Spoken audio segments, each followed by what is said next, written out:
section. Get involved in this year's Trucker of the Year Award program yourself by nominating your own owner-operator business. You can do that at overdriveonline.com/top trucker.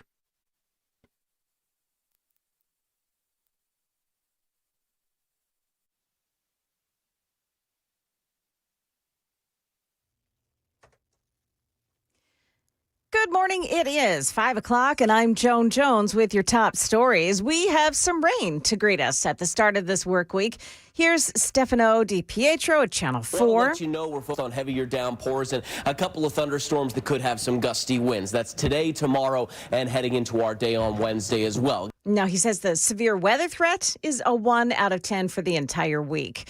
In Glendale, Arizona, yesterday, at least 100,000 people lining up outside State Farm Stadium to attend the remembrance in Charlie Kirk's honor. A stunning moment at Sunday's memorial service for Charlie Kirk as his widow, Erica, forgave his killer. I forgive him because it was what Christ did and is what Charlie would do.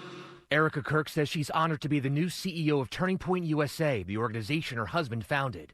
She vows to continue his legacy of embracing debate with political opponents. That's ABC's Perry Russum reporting. Meantime, there is still an active investigation into Charlie Kirk's death. Now, in a tweet over the weekend, FBI Director Kash Patel says they are interested in visitors to Tyler Robinson's home in the hours and days leading up to the shooting, and what many observed as hand gestures performed by some of the people standing close to Charlie moments before his assassination, among other things. Patel saying that he is committed to ensuring the investigation into Charlie Kirk's assassination is thorough and exhaustive. Market numbers brought to you by Beacon Capital Management, online at beaconcm.com. Here's Dave Packer. Hyundai Motor Group confirms it's moving forward with expanding its Georgia plant. This 1 week after an immigration raid delayed the startup of an electric vehicle plant at the site. The company wants to boost capacity by 200,000 vehicles over the next 3 years. U.S. Steel reversing course, now saying it'll continue processing raw steel at its Granite City Works plant in Illinois for the foreseeable future. The company had said that it would stop work at the plant in the coming weeks. No reason given, but the U.S. government has been given a say over the company's operations in exchange for approving a deal for Japan's Nippon Steel to buy U.S. Steel. Looking at the week ahead on Wall Street, manufacturing data on Tuesday. On Wednesday, we'll find out how many new homes sold in August. Thursday, a reading on the sales of existing homes for the month, as well as GDP numbers for the second quarter. And on Friday, we'll get some key inflation data. Dave Packer, ABC News. Well, the Dow Jones Industrials and the S&P 500 index hit some fresh highs on Friday, but looks like things are going to slow down a little bit at the start this week. We've got Dow futures minus 147 right now. The NASDAQ futures dropping 86, and the S&P futures are down 20. That is the latest news. Traffic and weather are next. I'm Joan Jones, WTN News.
Well, the traffic map at this point looks pretty clear this morning. I don't see any delays on 2440 or on 65 so far. Traffic every 10 minutes every morning on Super Talk 99.7 WTN.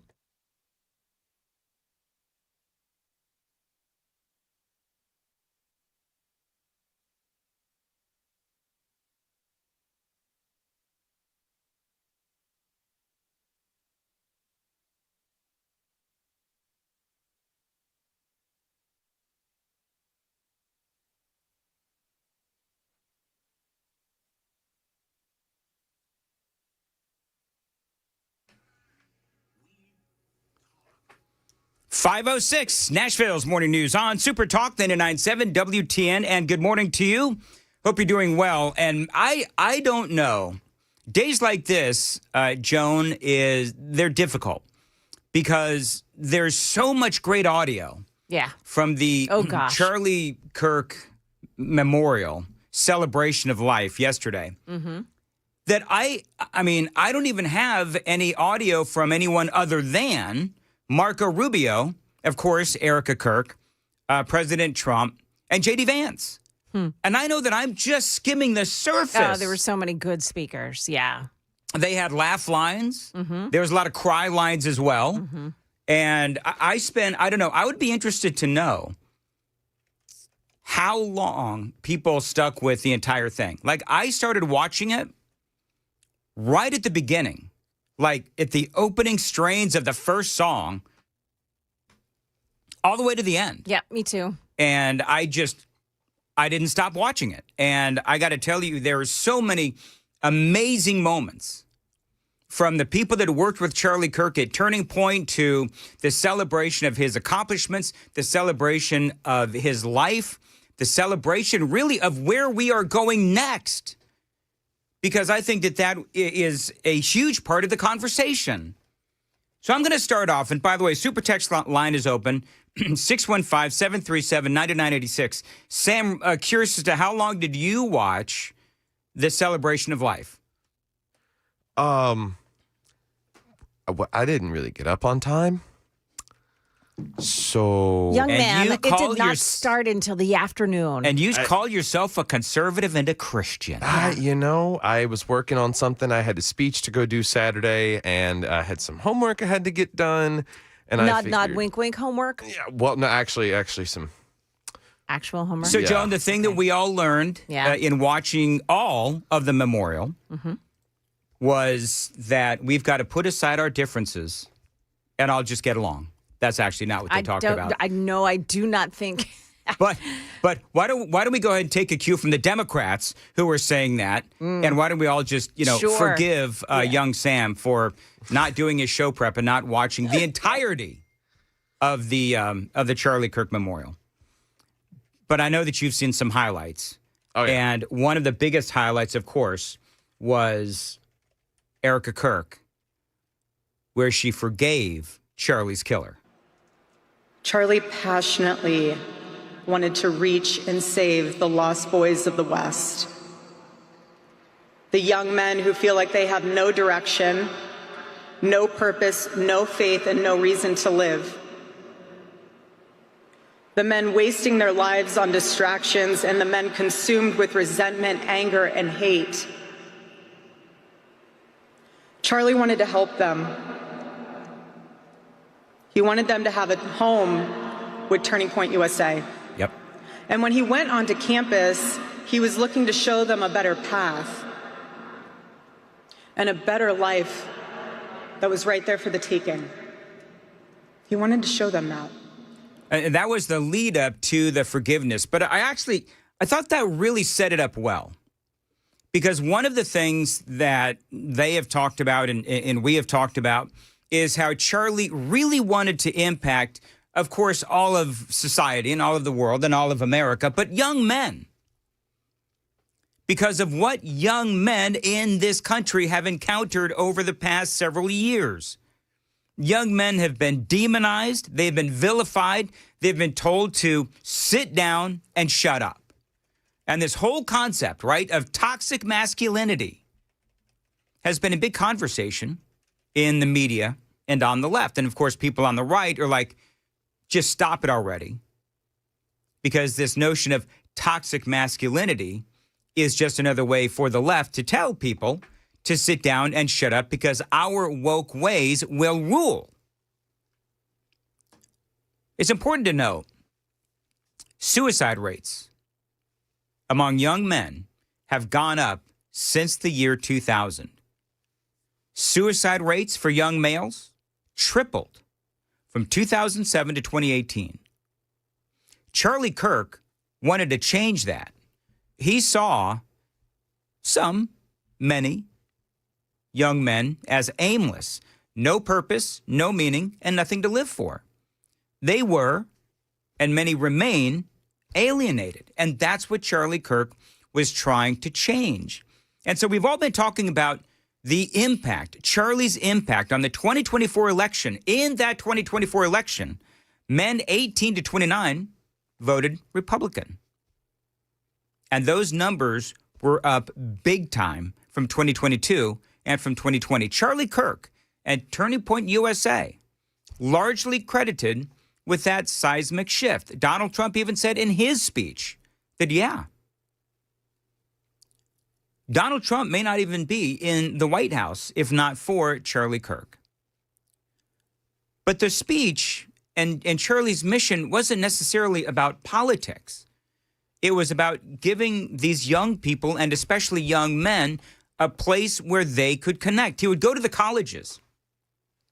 He would encounter these young men who needed a mission in their lives. They needed a purpose. Because for a lot of these young guys, all they'd been told, especially in the colleges, was to sit down and shut up. Of course, if you're trans, everything is great, right? On the college campuses, according to the left. And so what he wanted to do was he wanted to connect these young men. He wanted to give them a place where they would have a meaningful mission. And he, through Turning Point, he wanted those folks to connect through Turning Point, through God, and through mission, through this empowerment of feeling like you mattered and feeling like you made a difference and you make a difference and you can make a difference. That's what Charlie's mission was. And I love that. Because, here on WTN, I know that at least 3 of the 4 of us have taken calls from people, young men, who have said how important Charlie Kirk's words and his mission to give them a mission was. And how really what Charlie Kirk did was he changed lives. And so when Erica was talking about what Charlie's mission was, which was to help young men, especially, well, I started thinking about all those calls that we've taken of these young men who listened to Charlie, grew up listening to Charlie, and how Charlie gave them a mission. A Federalist essay, post-assassination, noted that Charlie Kirk, and this is a quote, helped combat the epidemic of campus loneliness by creating spaces for young men to connect offline, countering that isolation that fuels depression. That's what Charlie Kirk did. But one of the biggest moments to come out of Erica Kirk's speech is coming right up. It is 5:15. Time to check the roads on WTN. Still looking good so far this morning. I'm still not seeing any delays on 24, 65, or on 40. Traffic every 10 minutes every morning on Super Talk 99.7 WTN. Thank you, Joan. As far as your weather for today, partly cloudy and a high of 86, feeling like 90. Pop thunderstorms with damaging winds possible. I had a little bit of rain on my way in. Yeah. Little sprinkles. Mm-hmm. It's going to be that way for a couple of days, which is really nice because we need it. My hydrangeas need hydration. Well done, Dan. Not for really. For a Monday morning, I'm impressed. Anyway, moving right along. You're going to drive me high deranged. Whatever. All right, moving right along. Erica Kirk. Did you, by the way, see, Joan, did you see Erica forgiving Charlie's killer? Did you see that coming? Did I see it coming? Yeah. No.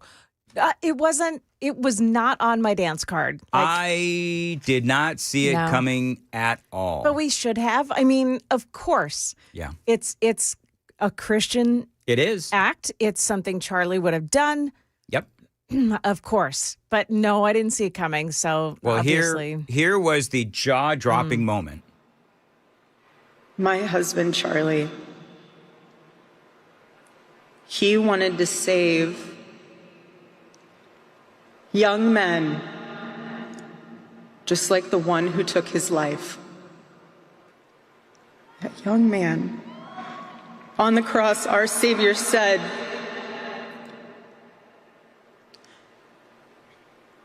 "Father, forgive them, for they not know what they do." That man, that young man, I forgive him.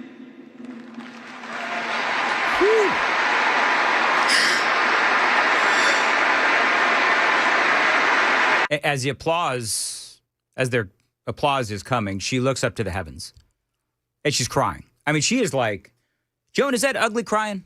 Oh, no. That's not ugly crying? Okay. Well, Erica, Well, she can't ugly cry because she's so beautiful. You know what I mean by Yeah. ugly crying, right? Everybody Yeah. knows what ugly crying is. Yeah. She, under the circumstances, she was incredibly, what's the right word? Put together. Composed. She was composed. Thank you. That's exactly the word I was looking for. She was incredibly composed, dotting her I's every once in a while, but her message was crystal clear. I forgive him because it was what Christ did and is what Charlie would do. The answer to hate is not hate. The answer we know from the gospel is love, and always love. Love for our enemies and love for those who persecute us. Yeah. And here's the deal. It does make sense given who she is. And that forgiveness is such an important part of, I think, what life is all about. You know, you meet people, for example, at the rescue mission. We do this every single year. So at the rescue mission, or you just meet people in life like I have, and some folks, they have that anger built up. Young people angry at parents, old friends or teachers, coaches, those that did you wrong somehow. And, you know, when you got all that anger built up, forgiveness, it does help. It releases that burden. It releases that anger, that emotional burden that for a lot of people, they just carry with them wherever they go.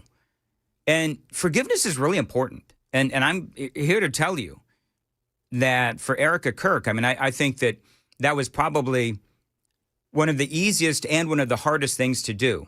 Easy, because it's right there in the Bible. You forgive the people that have done you wrong. You forgive your enemies and so forth. That's the easy part. The hard part is applying that to real life and being able to get up there and serve as an example to all of the conservatives that are out there that are saying, I want my pound of flesh, right? I mean, we've been hearing that. We've all been hearing that. We want our pound of flesh. And then you say, well, what exactly does that mean? Well, we want to do stupid stuff. But her forgiveness really is a great example for the rest of us. Oh, it absolutely is. I've always, and I don't know, Joan, we're both Christians. I've always seen forgiveness as a way to unburden your own anger, to be able to let it go. And it's also, of course, biblically, it's in the Bible everywhere. There's so many different Bible verses regarding forgiveness. Mm-hmm. But I think that for her, it was obviously something that was purely biblical in nature, and it tells you who she is, Erica Kirk. Yeah. Now, that doesn't mean that you don't hold the shooter accountable. That's correct. They're talking about the firing squad in Utah, and he deserves that. And by the way, for the people that are saying, I want my pound of flesh, well, there it is. There's your pound of flesh. And to that point, I was actually seeing Dennis Prager in a video, I guess from a few months ago, talking about, the King James Version gets it wrong in translation. It's not that the Bible says do not kill, it says do not murder. And so if we were to not kill, we would be a bunch of vegetarians. So he put it that way when it comes to this, because I know people are going to be on the fence either way. They're either going to be calling for it and want it public, or they're going to be saying, well, if his wife, forgives him, does that excuse the death penalty in this case? And no, it doesn't. No, because we also have laws in this country. Yes. And the Bible commands us to follow the laws of this country. Yeah. So, I mean, I'm all for execution, public or whatever. I don't care about that. But I believe that this was clearly, obviously, if there's ever been a case for evidence of premeditated murder, I mean, this really fits all of the boxes, right? You check all the boxes. He hunted, basically, this dude hunted Charlie Kirk. So he does deserve to be put down like I'd say like the dog that he is, but I don't want to insult dogs. But I'll just say that he deserves the ultimate penalty because that's what he did to Charlie Kirk. And so we'll continue to cover this. So I'm curious as to, you guys want to take some calls? I'd like to take some calls. Love taking calls, especially after that. Yeah. People want to talk about it. Yeah, I'd like to take calls 5:35 to 6. I want to take your calls, and I'll probably do it later on in the show too. But I don't know about you, Joan. I have a special affinity for all my listeners, but especially the 5 o'clockers. Oh, yeah. Because, I mean, you folks, either you're getting up early or you're up late or whatever it is. Some of you, I'm astonished that you set the alarm so that you can hear the show beginning at 5, which is why I don't like to mess around.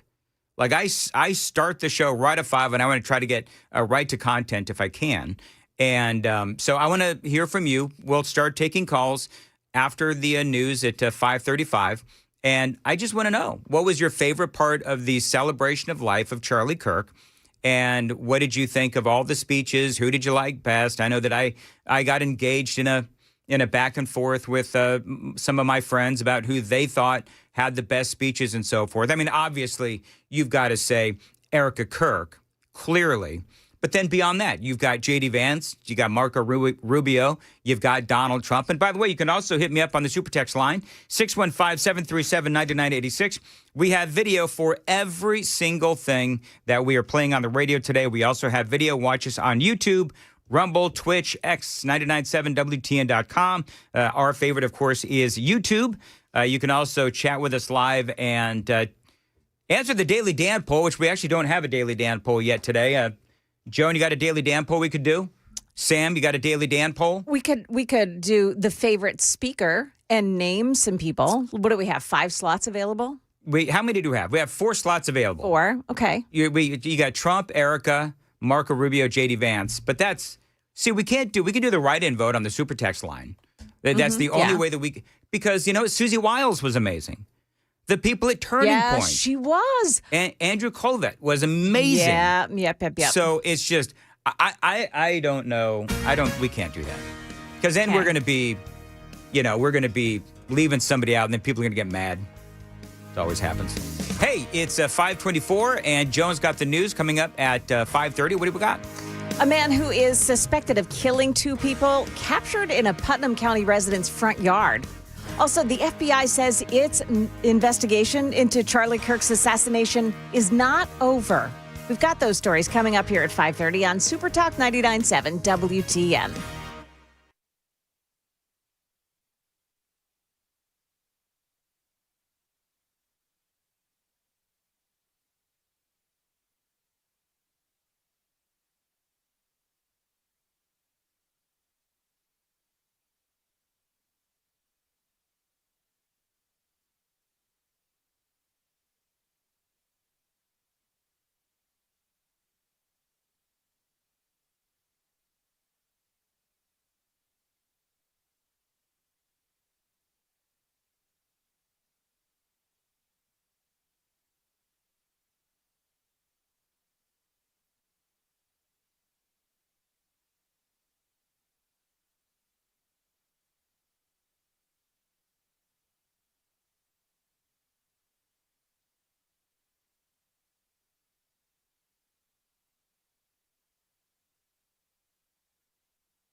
528, Nashville's Morning News on Super Talk 99.7 WTN. The Super Text line is open, 615-737-9986. By the way, do you know what I'm really looking forward to this morning, Joan?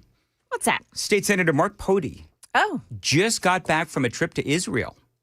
interesting. Yep. And we are going to talk to him. I don't think over the weekend, Canada and I think a couple of other countries, right, Canada, came out Mexico. and they decided that they would go out and endorse a two-state solution, which is a little difficult when, the other side really wants you dead and they're ruled by a terrorist organization. But Canada, and who else was it? Was it Australia? Australia and? I thought Mexico. Am I correct about that? I'm not I sure. have no idea. But anyway, just completely asinine. So I'm going to get Mark Pody, who just got back from a trip to Israel. We're going to talk to him about that, his thoughts on how to really end this war and everything else that has been going on, not only across the nation, but also at the state level as well. He'll be joining us at 6:38. Congressman Scott Desjardins is going to be joining us later on in the program as well. And, of course, Matthew Hurt, our grassroots political analyst, also will be joining us. And so we've got a very busy show ahead. By the way, a great conversation that I had with my grandson is also coming up next. Hang on. He's only a year. Oh, you just wait. Okay. You know what? Almost 1-year-olds can say some very introspective things. So we'll talk about that and a whole lot more. By the way, let's take the phones off hold. I also want to take your calls coming up next. 615-737-9986. What did you think of the Charlie Kirk Memorial Celebration of Life? That is all coming up next. Phone lines are open now on Super Talk 99.7 WTN.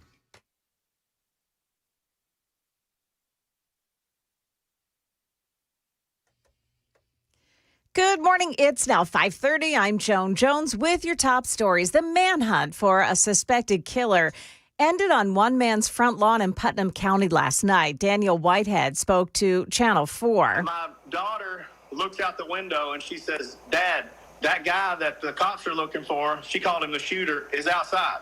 Just thinking about something like that could happen is it's pretty terrifying. The man outside was identified as 27-year-old Peyton Nations, who was taken into custody by police for the shooting deaths of 2 people earlier in the day in Rickman, Tennessee. Nations was booked into jail on a $40 million bond. The last of the 3 escaped inmates from a Madison County prison has been captured now. Dylan Decker was picked up in Nashville over the weekend. His 2 accomplices were picked up last week. All 3 escaped from the recreation yard at that prison. Law enforcement officials remain on high alert after at least 100,000 people attended the memorial for Charlie Kirk in Glendale, Arizona yesterday. ABC News contributor and former Homeland Security official John Cohen. The shooting of Charlie Kirk is just a stark illustration of the seriousness of the threat environment we find ourselves in. Law enforcement is going to be looking in the days ahead to see how foreign and domestic threat actors will continue to try to exploit his death. And we've already seen efforts by Russia and other countries and even some domestic forces to take the death of Charlie Kirk and use it as an opportunity to sow discord, undermine confidence in our government, and inspire other violence. FBI Director Kash Patel saying over the weekend that the investigation into Charlie Kirk's murder is not over. The FBI investigating all the theories and questions, he says, surrounding the assassination on September 10th. That is the latest news. We've got your traffic and weather next. I'm Joan Jones, WTN News.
Got a major road closure here for you this morning in Franklin on I-840 westbound. It is closed this morning between I-65 and Lewisburg Pike. That's exit 30. There's an overturned semi-tractor trailer. It's in the median, but it's causing that roadway to close down. Looks like you might have to get off there at I-65 to get around it. Again, that's 840 westbound between I-65 and Lewisburg Pike. The roadway is shut down. South Nashville Harding Place at Donaldson Pike. Crews are working on a crash there as well. Traffic every 10 minutes every morning on Super Talk 99.7 WTN.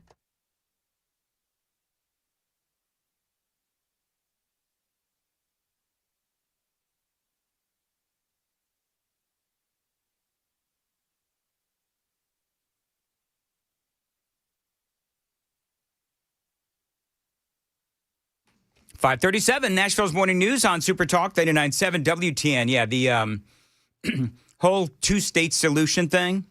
This is the headline. World Summit to meet on two-state solution as support grows for Palestinian state. I don't want to spend a whole bunch of time on this right now. But can I ask these World Summit leaders, who's going to run this Palestinian state? It's going to be Hamas. It's going to be the same organization that killed over 1,200 Israelis back on October 7th back then. Why in the world? I mean, did they have an idea as to who would run Israel? I should say run Gaza or this Palestinian state. Who would run it? And how do you guarantee the safety of Israel? You have a people and a government there in Gaza who they still feel like Israel should not exist. So I don't understand this whole two-state solution thing, but whatever. All right. So a couple of things real quick. Phone lines are open, 615-737-9986. Want to talk to you about your thoughts on the Charlie Kirk Memorial. We'll get into that straight ahead. But, Joan and Sam, so Amy and I had our almost one-year-old for the weekend. And I will tell you that it was so much fun. Are you exhausted? I am exhausted. And I know some of you were eating breakfast this morning, but I'm just going to tell you that I had to change a number 2 diaper. I have not seen a nuclear explosion like that in a diaper in years. And Chernobyl in diaper. I almost was like, what are we feeding you, man? Jeez Louise. Anyway. So I guess he's eating solid foods and stuff, yeah. So I'm taking him for a walk in the stroller, and out of nowhere, need some video. Out of nowhere, this little 1-year-old, he just starts throwing me raspberries. He did that for like 10 minutes, and for people watching on the stream, you can see it on the video. Because I, of course, being the doting grandfather that I am, I took out my phone. And he takes this big breath, like, and he just decides that he's gonna. Yeah, I mean, for just like, it was like for 5-10 minutes. He just did that. Am I hearing you in the background? Yes, going, I'm laughing. Oh my God. I'm laughing. I'm like, listen. Oh my God. That's me. Did you make the same sound when the Backstreet Boys came out on stage? You know what I say to you? That's what I say to you. That's good. That is a form of communication at that age, and to respond back to them with the same sound affirms their use of a sound to communicate. Do you know that? So I did that this entire walk. He and I are just going back and forth, and he would just start laughing and everything. It was a blast. And so then that was on Friday. I think it's Friday or Saturday. Mm-hmm. And so then all day Sunday, as we're watching the Charlie Kirk celebration of life, he is just raspberrying all through breakfast, lunch, dinner, you name it. So it was a great, great time. All right. I want to get your thoughts on the Charlie Kirk Memorial. I've got all kinds of audio to play and some other stories that we're going to do as well. This is that Bob calling from Portland on WTN. Hey, Bob, go ahead. Hey, guys, it's really great talking to you. I watched the Charlie Kirk. I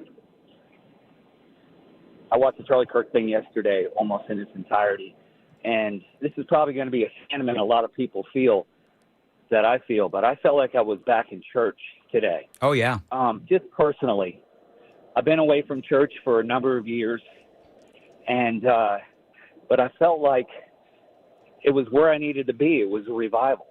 I cried until I felt like I couldn't cry anymore, and then I cried some more. I haven't cried that much since my wedding, but felt like the Holy Spirit was in the stadium and in my heart, and it impacted me in a tremendous way, and I feel like I have a purpose now. I feel like I belong now, because the Biden years were just hell to live through. And I really didn't feel connected for a long time, but I feel like I'm where I belong now. So it was an incredible experience. Bob, I think I think you're right. And I think that they didn't go or start out, like their mission wasn't to be motivating people to go back to church. I think it was just in describing Charlie and his mission and who he was and the battle that he was engaged in. I think that it was inspiring. Yes, it was. All right. Yes, it was. Bob, so you're going to go back to church now? I'm gonna drag my wife back to church. So we both need to go back to church. So. All right. Well, good luck, Bob, and I appreciate the call. By the way, there's a whole bunch of, and we're going to get to some more calls. There is some incredible Charlie Kirk memorials all across Middle Tennessee. Over the weekend, they've been happening for days now. But I saw some pictures out of Columbia, Tennessee, that were just amazing. It looked like the entire downtown area was filled with people. I love that. Bobby is on. Bobby Petray is with us on WTN. Hey, Bobby, how are you? Good morning. Well, I love the word that the young man just used, inspiring, and I think that would be one of the things that would be most beautifully used in what happened yesterday. I agree with the tears. I shed some of those. Some of the people and their presentations, I didn't know anything about Charlie Kirk, but I loved his opening remarks. But I was surprised at Tucker Carlson and the things that he had to say. But then the Marco Rubio and some of the other Peter, and I don't know how to pronounce his last name. Hegseth. Pete Hegseth? Yeah. Yeah, Pete Hegseth. He's the head of the Pentagon, Department of Defense. Right. Yeah. Oh, my goodness, his speech was so inspiring. And the thing about it is one of the guys said that one of the opportunities here was to make heaven crowded. I love that. And you all have mentioned, too, the whole thing about this. Charlie was interested in doing what the Lord called him to do. He said, this is all about Jesus. Yeah. And he said that more than once. And it was. And that wasn't a put on with him. That was his heart and his spirit. Yeah. And I want to tell you, if the devil thought he was getting rid of something, he made a really bad mistake. Oh, boy, Bobby, you are absolutely right. And thank you very much, as always, for calling. I think that was one of the big themes from over the weekend was if you thought for a moment that you were silencing what Charlie Kirk stood for, there's no way. There's no way. His words, as Bobby Petray said, ego form, his words are resonating louder than ever. Glenn is on the road at 545 on WTN. Glenn, go ahead. Hey, Glenn, speak up or... Can you hear me now? Hold on. Let's see if we can get Glenn figured out. Jeff is at Tullahoma on WTN. Jeff, go ahead. Yes, sir. I just wanted to say a few things. The first thing I want to say is forgiveness. I think that this young lady forgive this man to the point that she would not have the firing squad to shoot him. I think that, God's forgiveness is way further more than we can comprehend. I mean, what if we said, God, give us, stipulations on our forgiveness, and we get forgiveness from the Lord, but he don't. He forgives us completely. Mm-hmm. Not that, I'm not to say that, this man didn't deserve it. He does. but nevertheless, I think that I believe she forgave him entirely. And the other thing I wanted to say is about the comment about the King James Bible. We have to be intelligent here to know that God's word is to us, not to animals. Right. Do not kill, thou shalt not kill. we can't take that out of context. I mean, it'd be like saying, thou shalt not commit adultery, saying, well, he's talking about animals. No, he was talking about humankind. So I just want to bring out those points. I think God's word is correct, and I don't think you'll find any mistakes in the King James Bible. All right, Glenn, thank you very much. I appreciate it. All right, we got Glenn back. Glenn, go ahead on WTN. Hey, Dan. Gotcha. Go ahead, sir.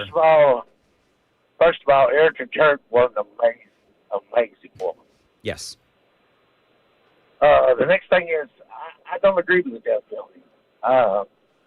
I drive a truck, so after I have a lot of time on my hands after my every morning of morning dose of 997, I listen to a lot of podcasts. I listen to these guys who've been in prison for a long time, and they said the worst thing was solitary confinement. And after about 3 to 4 years in solitary, they were wishing for death. And I think this guy needs to be locked up in solitary for the rest of his life. And if he's not put on suicide watch, he'll take his life. But they are worse things than death, and I believe solitary confinement is the appropriate sentence for this guy. Life without parole, but in solitary. And So Glenn, you think that death by firing squad is too good for this guy? Well, I don't agree with killing anybody. I know I'm a very conservative, but I just don't agree with the death penalty because, and I tell you, hate, and I'm speaking from experience. I've never killed anyone, but I'm about 17 or 18 years old. I had a lot of hatred in my heart for a particular human being, and I was so enhanced with I was planning this thing, and God stopped it because I was born and raised in a good church and turned my life back over to God. But hate will eat you alive, and it will consume you, and it will possess you. And I believe this guy was just possessed, overrun with hate, like a lot of the left is. And I believe solitary confinement is more of a sufficient punishment than death. All right, Glenn, I appreciate it. It's a tough one. I will admit, and I don't know, Sam and Joan, how you guys feel about this, but I will admit that I have had a lot of struggles with the death penalty. But my reason why I've had struggles with the death penalty was because there were innocent people on death row. And organizations like, I think they call it the Death Row Project. I think that's what it's called. Yeah. Where they go in and they do deep dives into some of these cases. And it turns out that, some of these guys on death row turned out they were innocent, or there was certainly doubt that they were guilty, whether we're talking about newly found DNA evidence through technology, or, crooked cops, or, evidence or witnesses that were not entered into, brought into court. I mean, all of those things. And so for me, I've struggled with it. I'm not going to lie, man. I have had a lot of struggles with the death penalty. In this particular case, I mean, this guy basically has admitted to it. Through the text messages. We can talk about the text messages, whether or not they're real or not, whatever. But if this guy's found guilty, I have no problem with him getting the death penalty. So there's, people may not know there's two phases to a death penalty case. You've got to get the conviction on the charge that would be worthy of the death penalty. And then there is it's not a separate trial, but then there's a continuation of the penalty phase where then the state presents evidence as to why it should be a death penalty executed, and the defense will put on a case of why it shouldn't be, mitigating circumstances, what you did in the community, so on and so forth.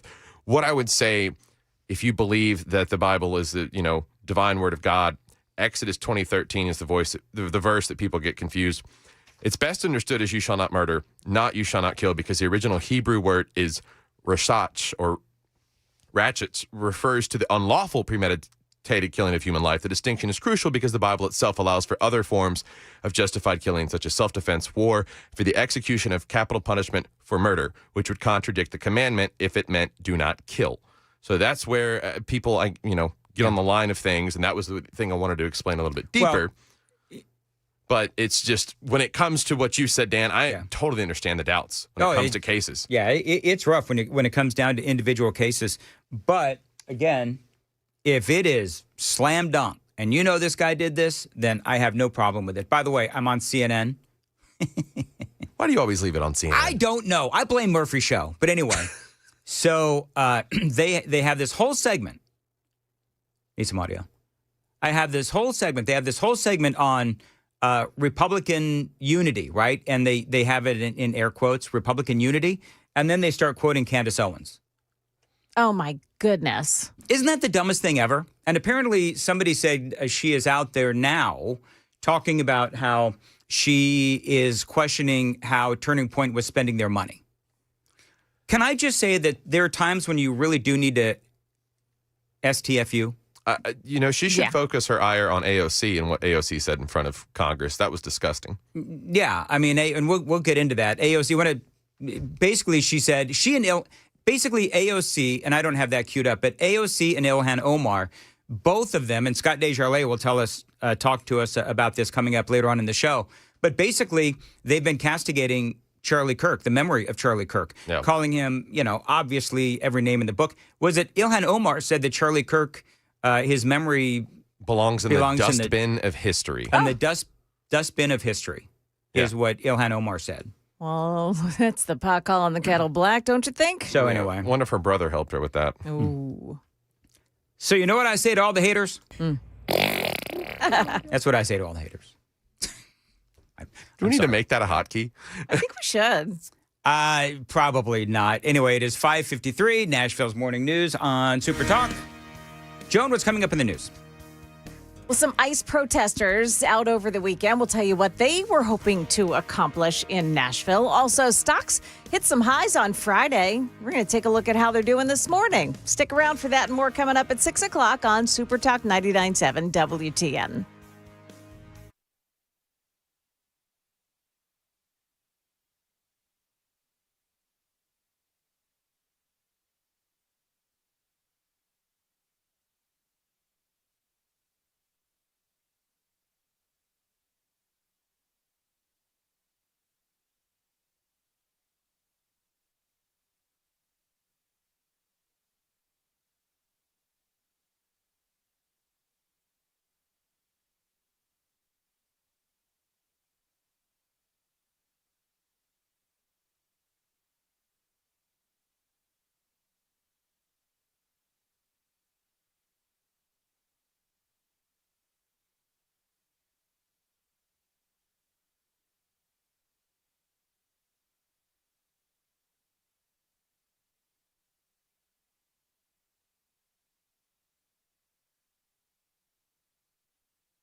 5:58, Nashville's morning news on Super Talk 99.7 WTN. You know what one of the highlights was of yesterday? Donald Trump Jr. Oh, you know what? You're right. I forgot all about that. He had a great impression of his father. Yeah. And it almost sounded like, dare I say, it sounded a little bit like a campaign speech in some places. But there was some humor with Donald Trump Jr. To say Charlie knew more about the Bible than me is an understatement, folks. It's like saying Donald Trump knows more about being president than Hillary Clinton or Kamala Harris. Yep. He knows. No kidding. One and at some point in the program this morning, I'll find the audio where he was talking about how his father, Donald Trump, gets frustrated with Don Jr. about how aggressive he gets on social media. That was hysterical. He's got a great impression of his father. We'll play that audio for you as well coming up. By the way, did you hear what Van Jones had to say about Charlie Kirk? Yes, I did. Really amazing. We have that audio. We're going to start the next hour with it coming up next. Super text line is open, 615-737-9986. By the way, Joan, I know that you know this. We've been reporting it. 840 West. Yes. At Closed 65 down. is shut down. Yeah. All right. So is that still shut down? It is. Okay. Both directions, actually. Oy vey. All Yeah. right. We'll talk about that with your complete traffic and weather coming up on WTN.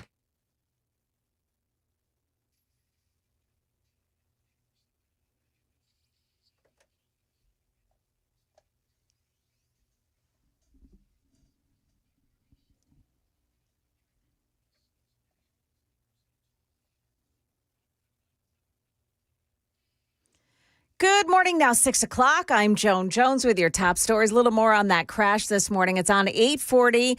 The crash is on 840 westbound side, but both east and westbound, that roadway is closed off this morning. It's an overturned tractor trailer in the roadway on 840. So the closure is between Lewisburg Pike and I-65. You've got to get off at I-65 if you're heading westbound. Be advised that closure is out there this morning. That's going to cause a lot of people to be late for work today. We'll keep an eye on it and bring you the latest. In the news, the estimates for how many people attended the memorial for Charlie Kirk in Arizona range from the tens of thousands, you'll hear that in the media, to 200,000 people attending. Millions of people tuned in to watch. Regardless, many people walked away from that event with this. You could feel so much love and so much want for this country to just get better and grow, and this love for the Lord, and just a change. Like, we just need a change. Now, President Trump announced yesterday as well that he's going to award Charlie Kirk the Presidential Medal of Freedom posthumously. That is, of course, the nation's highest civilian honor. And a nationwide string of protests hitting Nashville yesterday, with a few protesters outside holding signs that encourage a boycott of Avelo Airlines. They tell Channel 4 their anger that the company signed a contract with ICE to carry out deportation flights. The CEO of Avelo Airlines, Andrew Levy, he lives in Houston. We've sent him 80,000 letters so far. He has not responded. What he has said is, we don't care. We're going to do what the government asks us to do. Avelo says that none of the deportation flights operate out of Nashville. Market numbers brought to you by Beacon Capital Management, online at beaconcm.com. Stock futures were lower overnight after a week that saw new records set for the major averages. The Dow Jones on Friday closed up 173 points at 46,315. The S&P tacked on 0.5% to end the week. The Nasdaq 0.7%. U.S. companies hoping to hire foreign workers may have to pony up after President Trump announced a new $100,000 application fee for H-1B visas. Tech companies frequently use the H-1B to attract talent from around the world. Jitters over American visa requirements had European stocks trading lower this morning, with carmakers stocks taking a big hit. Shares in Porsche dropped nearly 7% after the German luxury automaker slashed its 2025 outlook. Lawyers for Amazon will be in civil court in Seattle today. Federal regulators argue that the company has taken advantage of nearly 40 million customers with a process that makes canceling a Prime membership far too difficult. Jim Ryan, ABC News. And stock futures all pointing down this morning. Want to let you know that there is a closure on I-840 both directions at the area of I-65. We'll detail that in traffic coming up. It's now 6:03.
Got an overturned tractor trailer, and it's on I-840 in the westbound lanes. However, first responders are on the scene, so both sides of I-840 approaching 65, they're closed down this morning, and a huge backup is starting to occur there. You've also got delays on 24. That's because of a crash. It's on Almaville Road, southbound at I-24, causing the delays there. You've also got a problem on 40, the westbound off-ramp to the westbound I-24 downtown. That's the downtown split. There's a crash at the off-ramp right lane. That's a car in a tractor trailer. The right lane is blocked off by it. Also a crash on Harding Place at Donaldson Pike in South Nashville. What a mess already this morning. Traffic every 10 minutes every morning on Super Talk 99.7 WTN.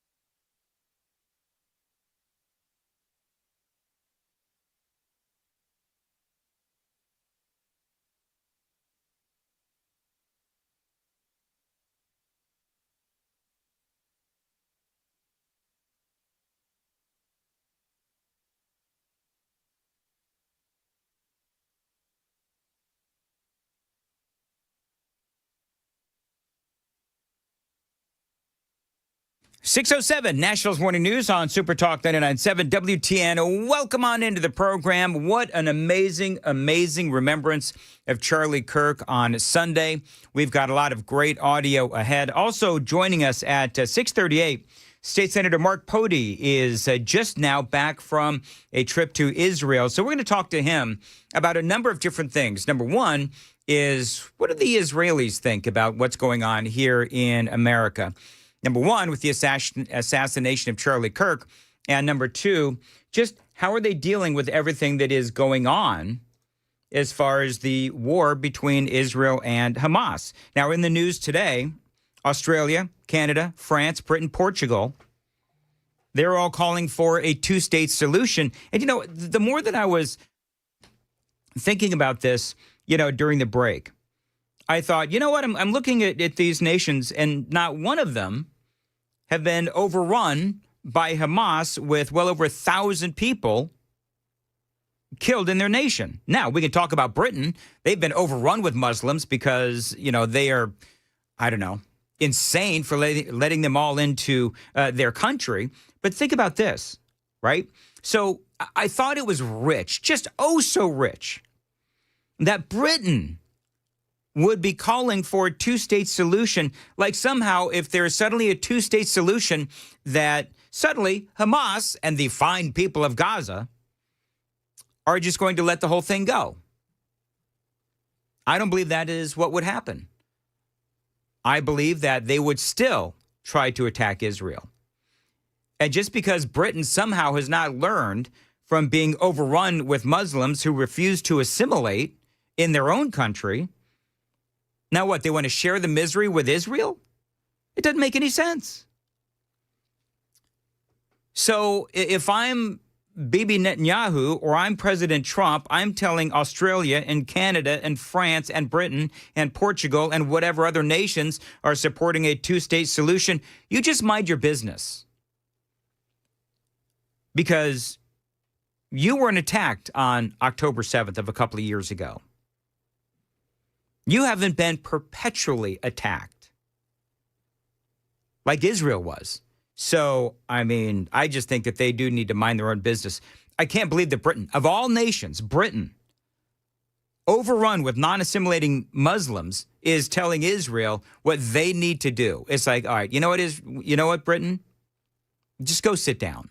You've got your own problems. Leave Israel alone. So we'll talk about that and a whole lot more straight ahead. Super text line is open, 615-737-9986, 615-737-WWTN. All right, I want to get to some of this audio real quick. I think that there is so much audio to play, and I've only just scratched the surface of what, because this was, how long was this thing, Joan? 8, 9 hours?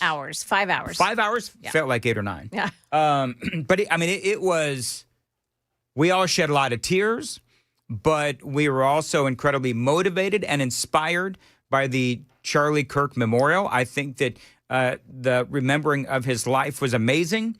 And I've got audio from one of my favorites, which was Marco Rubio. This is part of what the Secretary of State had to say about Charlie Kirk.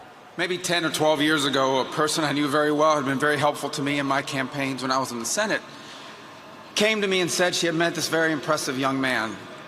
And he was going to start this group to go on college campuses and try to convince young Americans that ours is the greatest country in the history of the world, and that Marxism was bad. And I remember thinking back then, I'm going to admit to you guys, I was a little skeptical. I said, college campuses, you're going to do that? Why don't you start somewhere easier, like, for example, communist Cuba, But my skepticism was proven wrong. Yeah, Marco Rubio talking about Charlie Kirk. Think about how old Charlie was when he started this whole thing, going through this endeavor. He was like, what, 18, something like that? Really young. 18. Amazing. Rubio had a great speech full of the story of God and the resurrection of Jesus, and it was just, it was incredible. But his ultimate message was about Charlie and how effective and impactful he was, and how he really tried to take his message to everyone.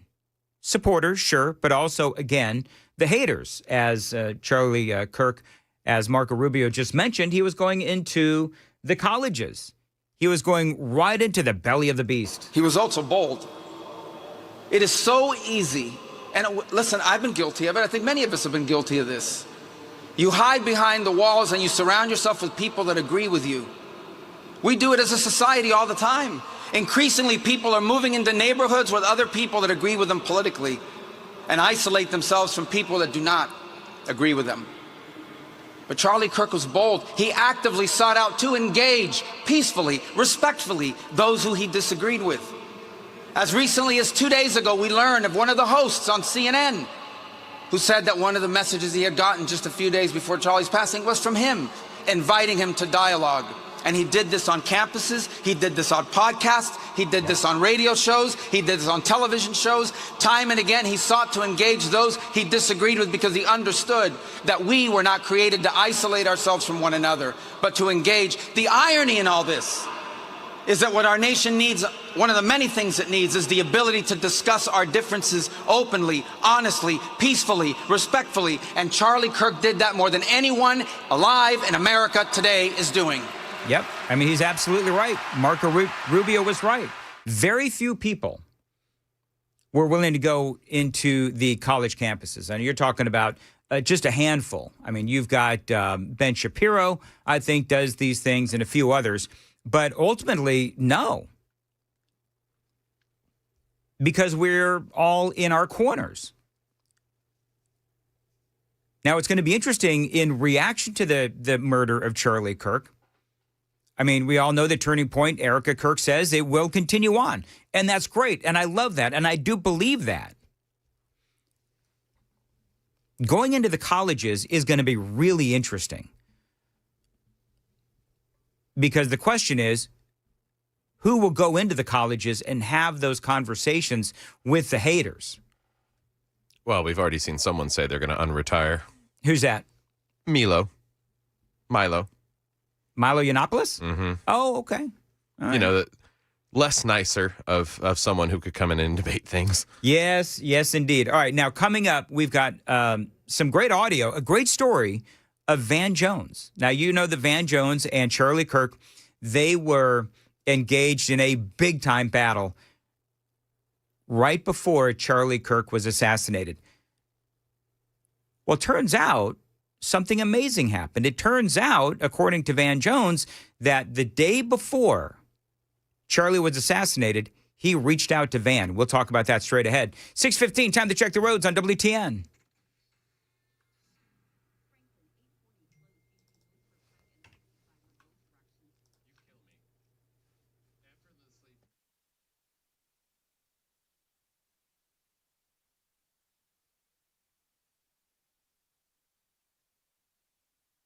As far as your weather for today, partly cloudy, a high of 86, feeling like 90. Pop-up thunderstorms with damaging winds possible as well. Appreciate you listening to Nashville's Morning News on Super Talk 99.7.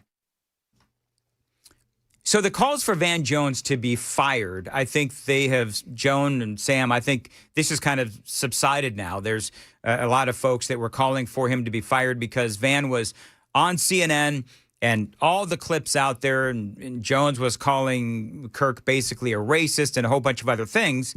And we don't need to relitigate why. It was about the woman that was murdered on the train in Charlotte, North Carolina.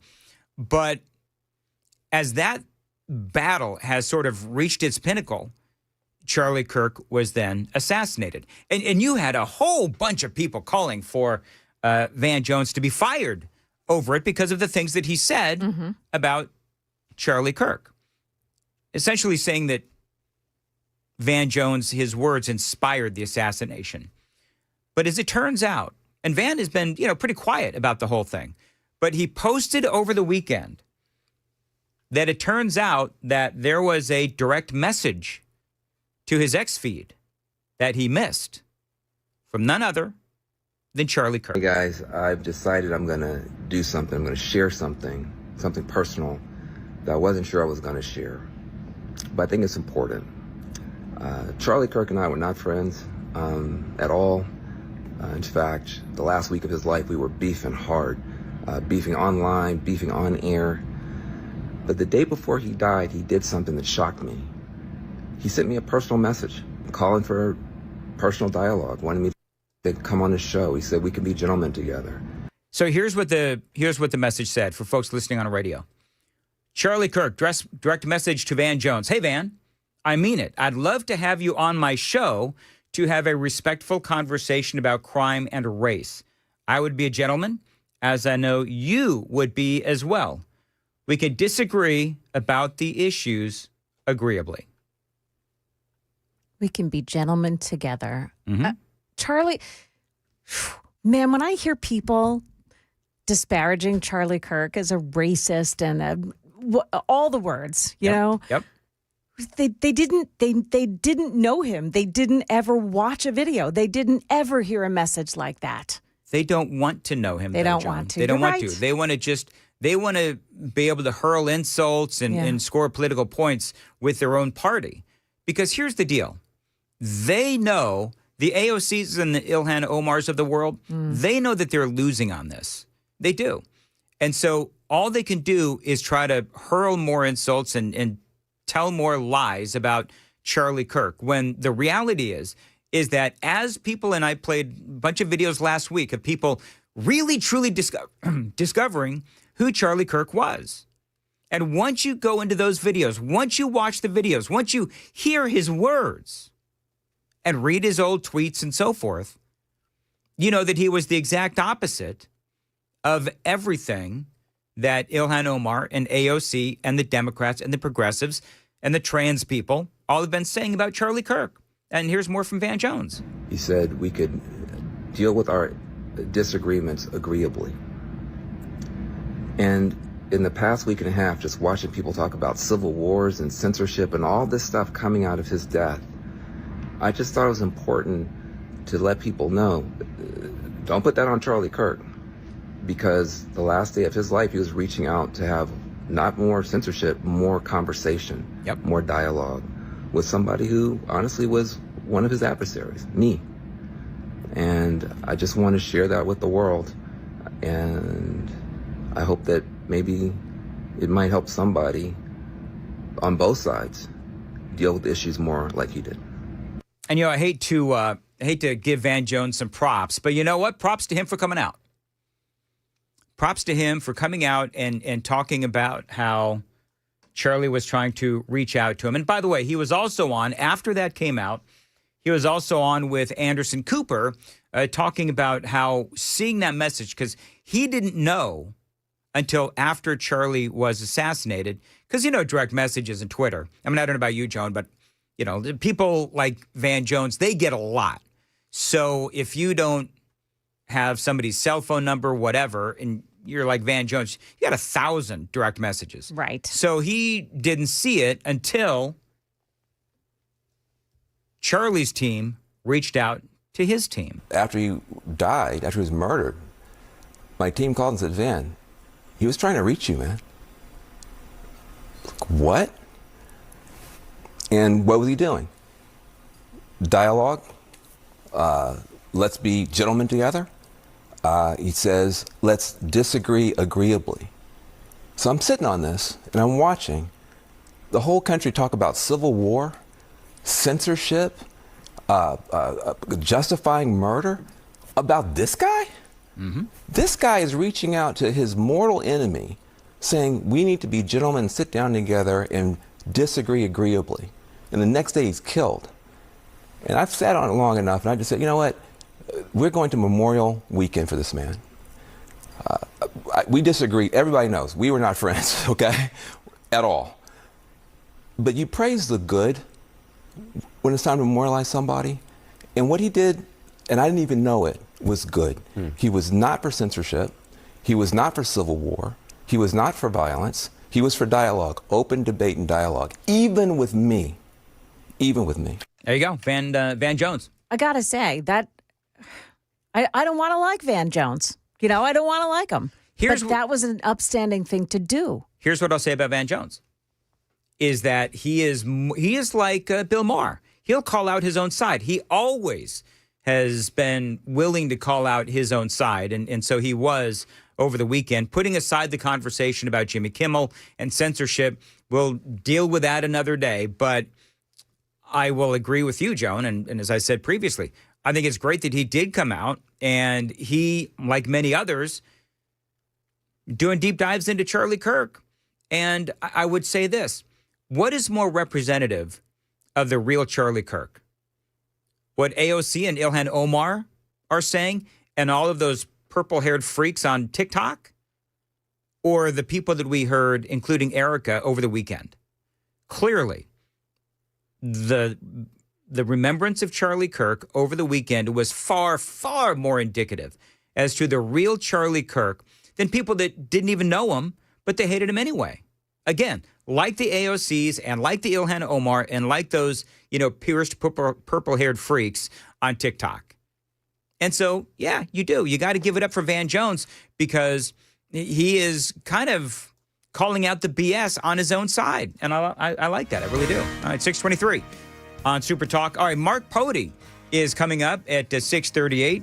State Senator, going to talk about his trip to Israel and find out what he learned about the people of Israel and what their thoughts are about what is going on over here.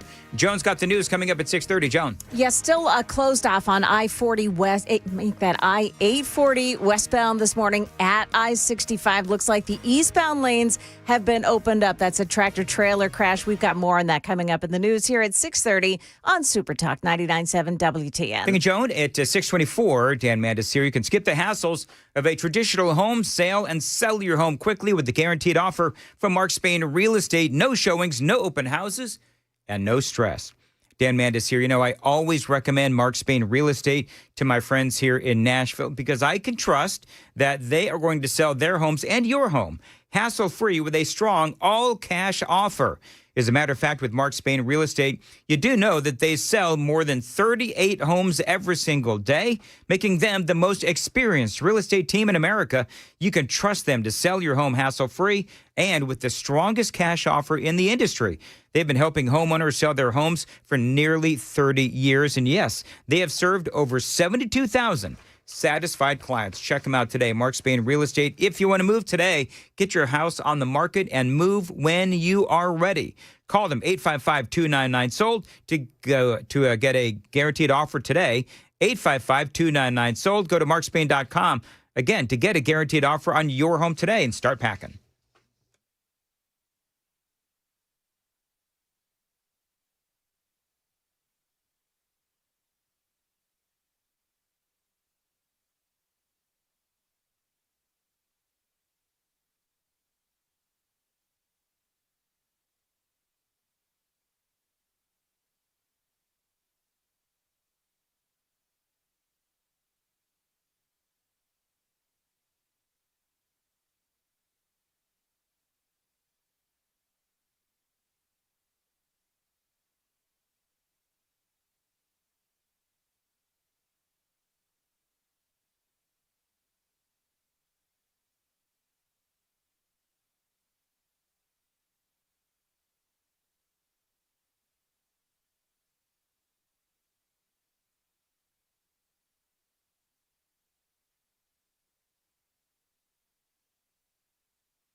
Good morning. It is 6:30, and I'm Joan Jones with your top stories. And traffic tops the stories this morning. I-840 still closed westbound between I-65 and Lewisburg Pike. That's exit 30.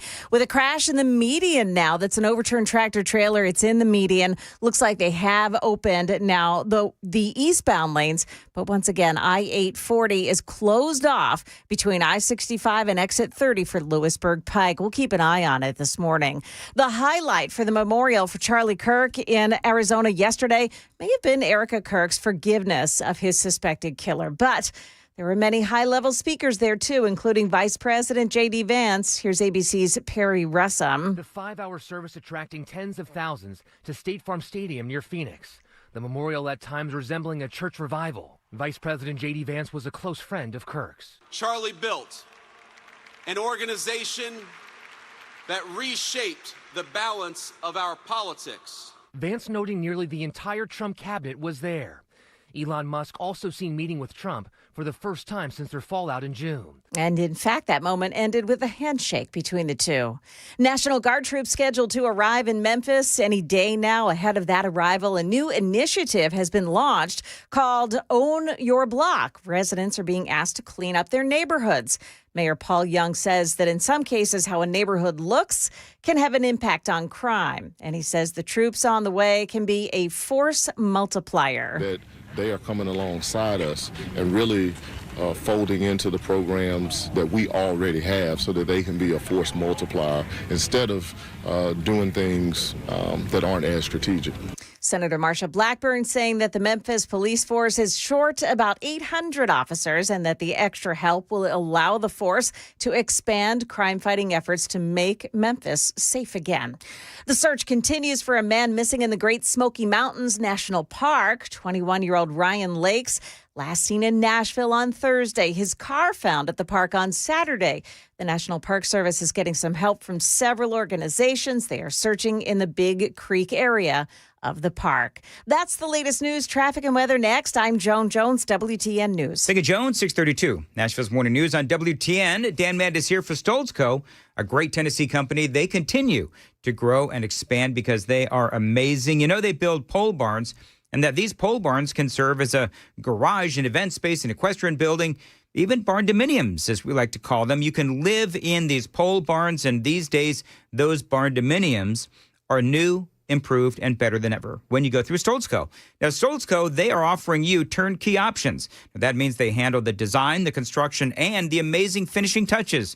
You turn the key, you are home, courtesy of Stoltz Co. By the way, they also now offer storm shelters as well to keep you and your family safe. Your new pole barn from Stoltz Co. can be used for anything. So if you have some land that needs a building for whatever you want, call my friends at Stoltz Co. 615-622-5992, 615-622-5992. As always, tell them Dan Mandis from WTN told you to reach out. You can also find them on Instagram and Facebook to see examples of their incredible work around Middle Tennessee. Their website is a great one, STOLTZCO, stoltzco.com.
All right, if you plan to use I-840 this morning, watch it. The westbound lane is still shut down between I-65 and Lewisburg Pike.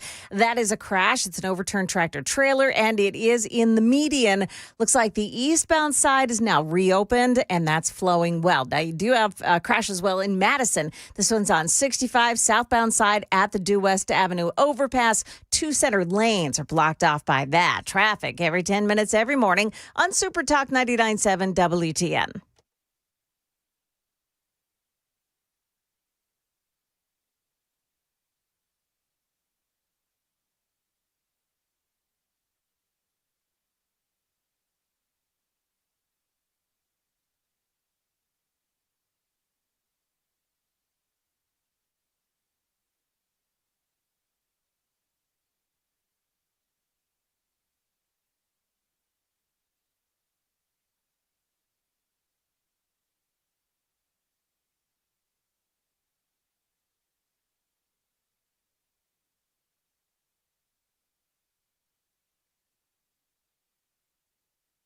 .637, Nashville's Morning News on Super Talk 99.7 WTN. Welcome on in. By the way, Joan, I don't know if you saw, but Elon Musk was sitting with Donald Trump. Yeah. So we're going to talk about that coming up in the 7 o'clock hour. They shook hands, too. They did shake hands. Yeah. Did you see that they had their hands in a pyramid? Do you know what that means, Joan?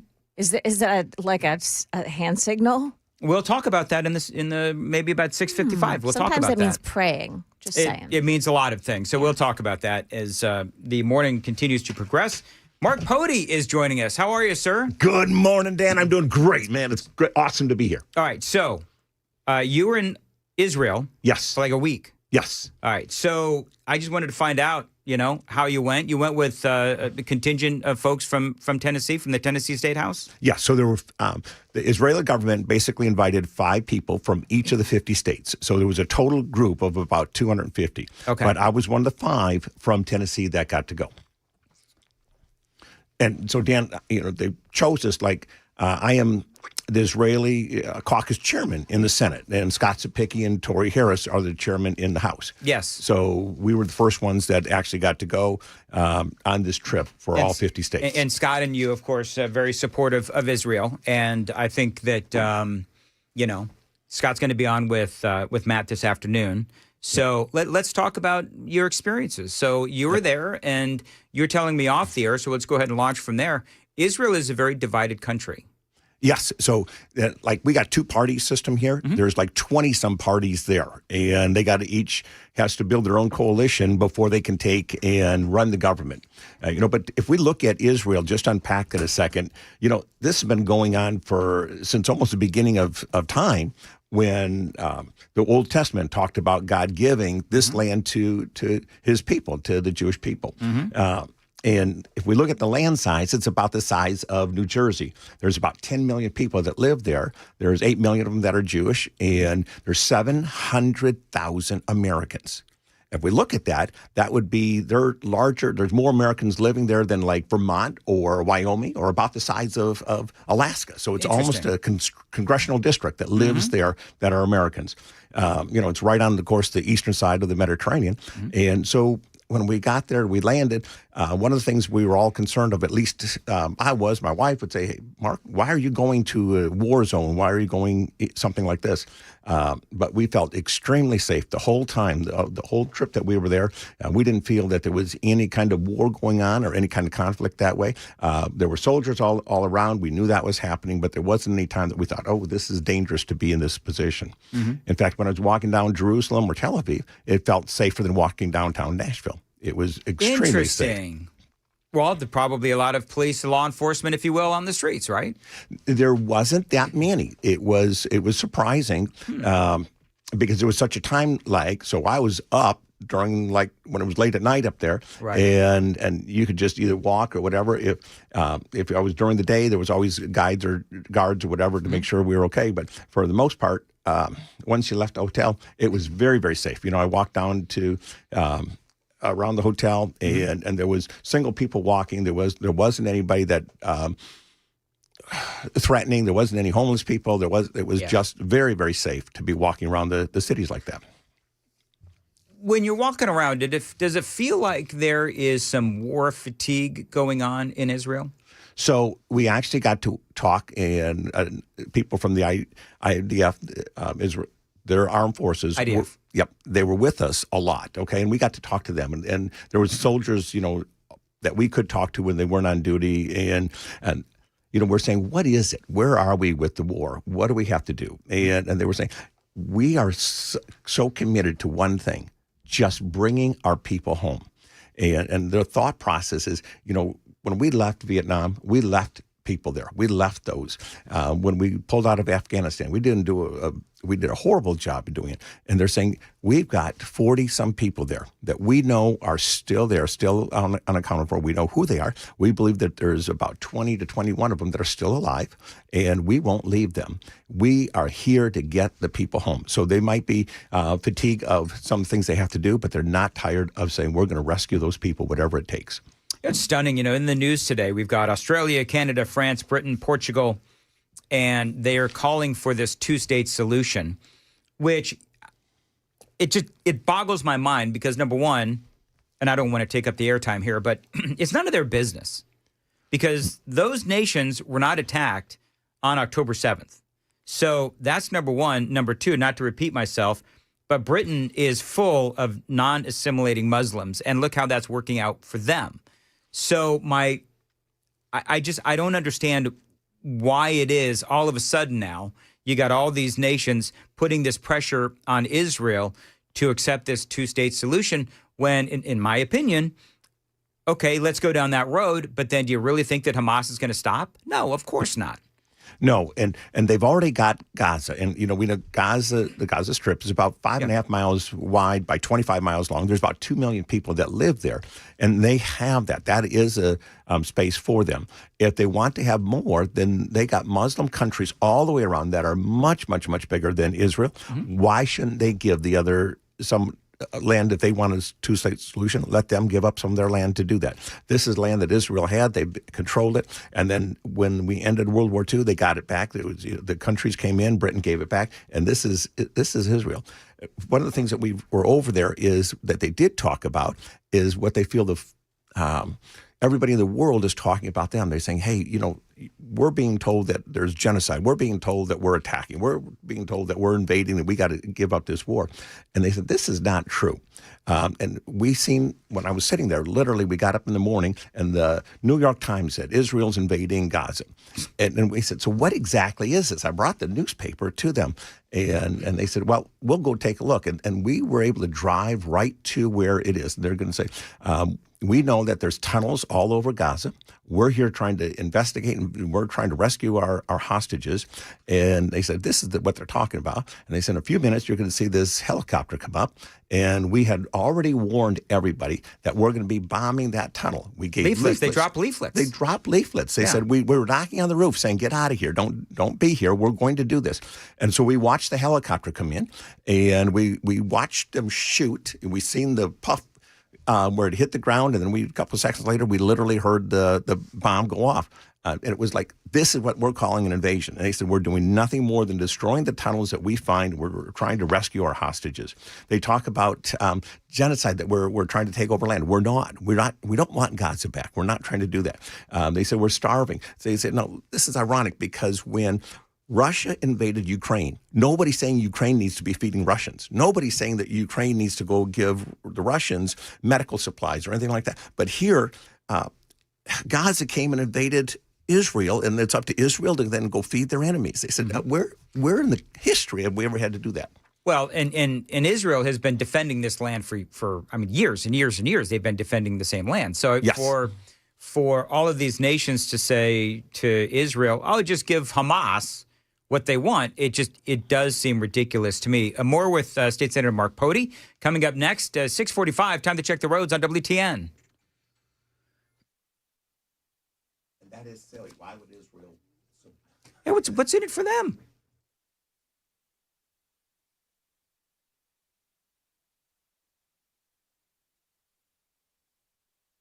6:45, Nashville's Morning News. Partly cloudy today, a high of 86, feeling like 90. Pop-up thunderstorms with damaging winds possible as well. State Senator Mark Pody back from a week in Israel, and he's telling us his observations from being there in Israel for a week. Really interesting. How popular is Benjamin Netanyahu there in Israel? So I would say half the people are really for him and half aren't. So it is not a clear mandate one way or the other. And is it like where, like here, it's like right, left versus right, conservative versus, Democrats, or is it more complicated than that? It's a little more complicated than that, but as long as I think most people are focused on one thing, they only want their hostages home. If somebody says we want this war to continue, I think that there's not the appetite from the Israeli people to say we want to keep fighting, we want to keep doing this. We only want our hostages home. As long as everybody's in agreement on that, I think that there's a pretty good consensus to do that. But there's not a consensus to keep going more, to keep fighting more. But there's not a consensus to say we're going to just let our hostages be and just end this. And that is the final line. But they're absolutely against the two-state solution. Why would they give up land? And some of the land they want to give literally is overlooking Tel Aviv, where you could they had missiles up there and they could launch at any time that they want. They want part of Jerusalem too. Yes, they do. I mean, and so I literally was traveling in there. And so I was in Samaria. I was in Jerusalem, and they were saying, here's where they want to give up this. And it's not something that I think that we should at all go ahead along with. It's what do they call it? A non-starter. Non-starter. And if this war wants to end, all Hamas has to do is say, here's either the bodies or the prisoners, give them back, and I think the war would end right there. Well, and here's the other thing. We're talking earlier about the situation where the Gazans, the Palestinians are starving. Yes. Well, okay, whether it's right or wrong that Israel has to do this, give them food, the United States, United Nations, but we do give them food. But Hamas takes the food and then they sell it on the black market, and it's on Hamas. They're not ensuring the food gets to the people of Gaza. That's exactly right. And they literally were talking about that. So when the UN was giving the food, they could watch because they've got cameras everywhere. I mean, literally balloons with cameras. We were able to look at them, and Hamas would immediately take over that truck and unload it and store that food, and then they'd sell it to the people. Where Israel now is saying, we are sending in our own food, our own trucks, and we're making sure it gets to the people. So they are not starving. And we said, hey, we're seeing pictures of, the starving child and the mother, whatever. And they said, if you look at that picture that's out in the media, it says you'll see a very, very sick child, a very sick child. But if you look at the mother, she's not sick at all. She's very, very healthy. Now, what kind of mother would say, I'm not going to feed my child, I'm going to be feeding myself? They said, as far as they could tell, they took a child from a hospital, yes, and brought it over, gave it to somebody, and said, hey, we're starving. There's no doubt that child is sick. There's no doubt that child is hurt, but they're using it as a propaganda prop rather than what the facts are. So, I mean, obviously you weren't in Gaza, but is there any kind of a sense as you're in the region where ultimately the people in that region on the Hamas side, if you will, how do they feel about the war? Is there any sense that they are getting war weary? No. I can tell you that you'll even hear chants of them saying from the river to the sea. Yeah. They literally want to destroy and kill every single Jewish individual. And I think eventually it would be up to us as well, because we're next in line. But they don't want to rest until Israel is destroyed. When you're saying that they want a place to stay, but on the other hand, they're saying from the river to the sea, that means Israel has no place for the Jewish people. From the river to the sea, Palestine will be free. That's right. So what you're doing is you're eliminating Israel. Yes. And all the people. You want to talk about genocide? Yes. I mean, and ultimately it comes down to, if Israel put down their arms, Israel would be decimated. If Hamas and Gaza, all those people, Palestinians, put down their arms, then Israel would allow them to survive. And that's when you have one side that says that you should not exist, which is Hamas, and the Palestinians believe that Israel should not exist, then you can't negotiate with that. And I don't see Australia or Canada or France or Britain or Portugal or any of these other nations talking about that. They have no answer to that. No, if they want to do that, they can give a two-state solution within the country that they have, but you can't take it away from somebody else. All right, so now here's the tough question though. So a lot of people are listening to this and they're saying, okay, but America shouldn't be involved. If you are America first, then we should not be involved with what is going on with Israel. Now, I mean, my counter to that is Israel actually helps us with a lot of things, including intel in the Middle East. But what say you? All right, absolutely. We have bases around the world, and for just the reason that we need to be prepared. We can't be just an isolated country. We are the world leader. We need to have bases around the world. Well, here we got a base that's not paid for by or manned by us, is manned by Israel, and they're some of the best in the world. I mean, I'm telling you that they are willing to take on all their neighbors, and they're not asking for American soldiers. They're not asking for things. They're just saying, support us. Let us fight our battle. You know, where Ukraine keeps saying, we want more. Israel saying, just support us. We'll take care of what we got to do. And that's one of the best deals we have. And we also have trade with them. I mean, they are a very, very high-tech country. One of the things when I was over there, we were actually touring something that might help in Nashville. You know, we got they got a road that they're saying, hey, we can literally have an electric road where if you got electric cars, you know, it would be charged by you just driving on that road. And they got the adapters and so forth. Well, so the car charges as you're driving down the road. Yes. You don't even have to plug it in. Don't even have to plug it in. It could be, and if we're looking at the boring company, so I'm going to be hooking those two up to be saying, you know, you got that 8-mile loop. You could literally have that road being charged, so you can have much smaller batteries in your car. It's because they're not going to leave the loop. You can literally be having a little bit of a opportunity for both the boring company and Israel to have a partnership between them. And they have a lot of partnerships like that. So how they do agriculture, you know, water's very scarce that way or whatever. They can, they do better in some of the agriculture than we do. And we're the number one ag is our number one industry here in Tennessee. So I think that we got some synergism that we can look between the two of them. 30 seconds. Biggest takeaway. They just want their hostages home. They're saying, look, we are fighting for our own people. We're not going to leave them behind. Just support us. Let us get our hostages home. We're not trying to get more countries. We're not trying to get more land. We just want to live in peace. All right. It sounds like an amazing trip. It was awesome. All right. Very good. And by the way, Scott Sapicki is going to be on with Matt Murphy coming up later. I think it's today. Do you know what time? I believe this afternoon. All right. At some point this afternoon. Murphy Show, if you're listening, text me and tell me what time. But great experience and glad to have you back home safe. Thanks, Dan. All right. 6:53. Joan, what's coming up in the news at 7? Well, we still have I-840 closed down this morning, the westbound side between 65 and Lewisburg Pike. We'll detail that. Also, the booze pretty strong after the Titans' latest loss. Those stories and more at 7 o'clock on Super Talk 99.7 WTN.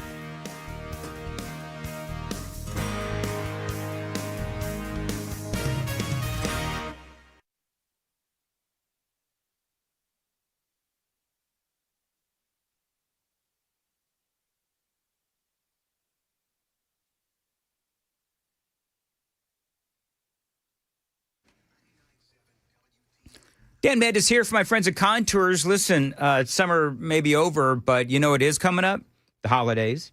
And if you want to look great for the holidays and maybe you need a little help, my friends at Contours, they can help you because heading into Thanksgiving season, Christmas season, and so forth, Halloween, of course, is coming up as well. Well, they are offering you a belly buster special for the low price of $99. 615-236-9960. If you are one of the first 10 callers, you can get one of their famous belly buster specials at that discounted price, $99 for the first 10 callers. That phone number is 615-236-9960. What is a belly buster special from Contours? It's cutting edge. You're taking advantage of Contour's red light technology. It is not only incredibly unique, but also effective. Just ask all the people across Middle Tennessee that have been going to Contours. A lot of these folks lose at least a couple of inches across the middle. You will too, so call them. First 10 callers right now, 615-236-9960. If you don't really know how it works, check them out online. It explains everything. That website is contoursllc.com. Contoursllc.com. All you've got to lose is inches.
Dan Mandis here, 6:58 on Nashville's Morning News on Super Talk. You know, the weather in Middle Tennessee can get crazy fast, which is why you need a backup home standby generator from my friends at the Generator Supercenter. Now, they are the nation's #1 Generac generator dealer.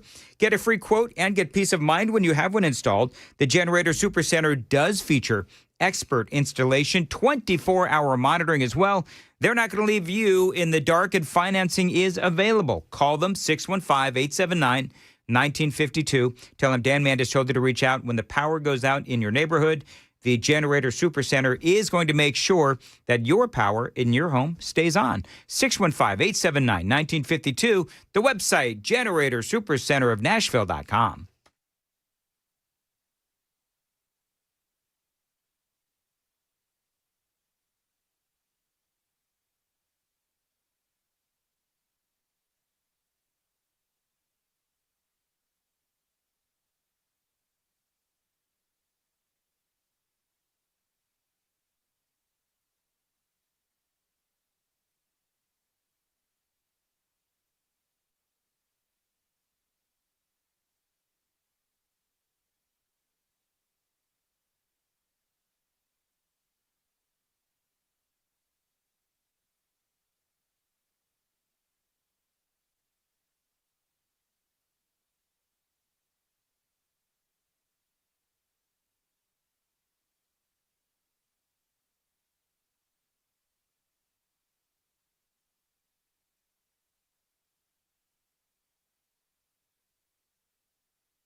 Good morning, now 7 o'clock, and I'm Joan Jones with your top stories. Looks like they have just opened I-840 westbound because it had been closed because of an overturned tractor trailer just before Lewisburg Pike, exit 30, and the traffic is stop and go from Paytonsville Trinity Road, exit 34, but it looks like only the left lane is now blocked off on I-840 westbound before Lewisburg Pike.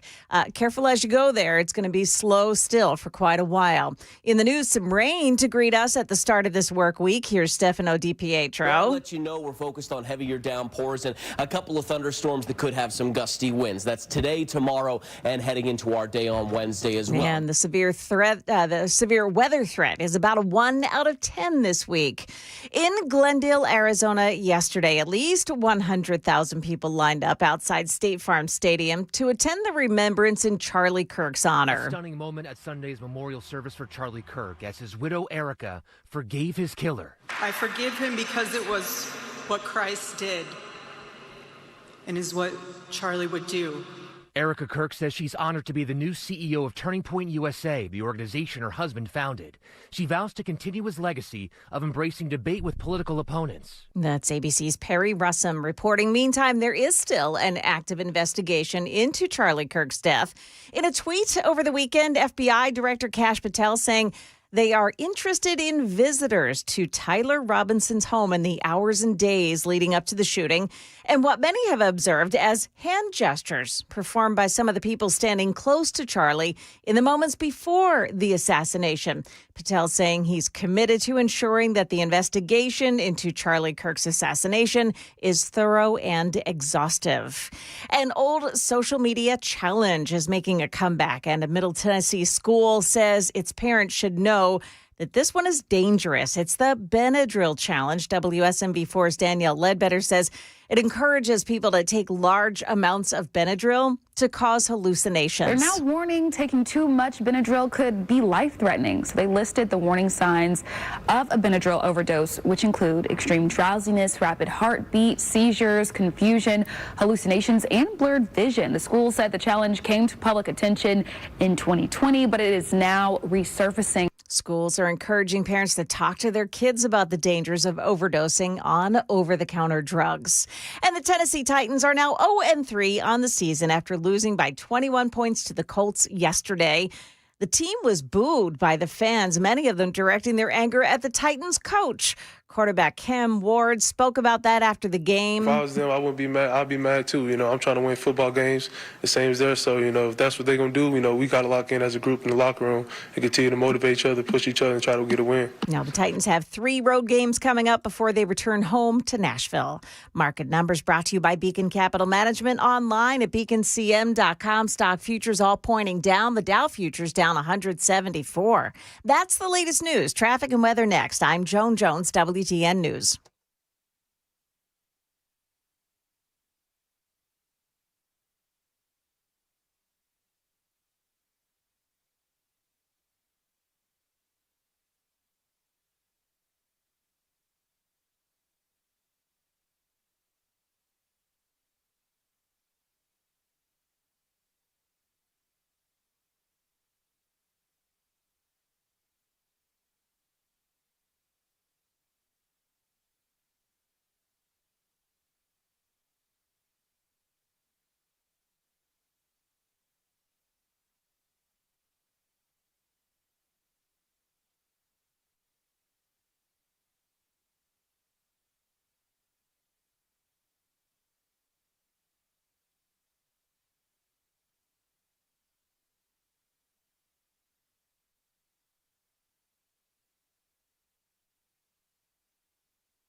Okay, so it looks like, yes, the highway is open up at I-840 westbound. Now just the left lane block before Lewisburg Pike, exit 30. There's an overturned semi still there. You do have stop-and-go traffic, too, from Paytonsville Trinity Road up to that spot. Careful in that area, still pretty slow. Donaldson, a crash involving injuries. Elm Hill Pike at Briley Parkway at the downtown split on I-40. The off-ramp shoulder is blocked off by a car and a tractor trailer involved in an accident. And in Belmead, watch for some delays around Harding Pike at Percy Warner Boulevard. That also is a crash scene. Traffic every 10 minutes every morning on Super Talk 99.7 WTN.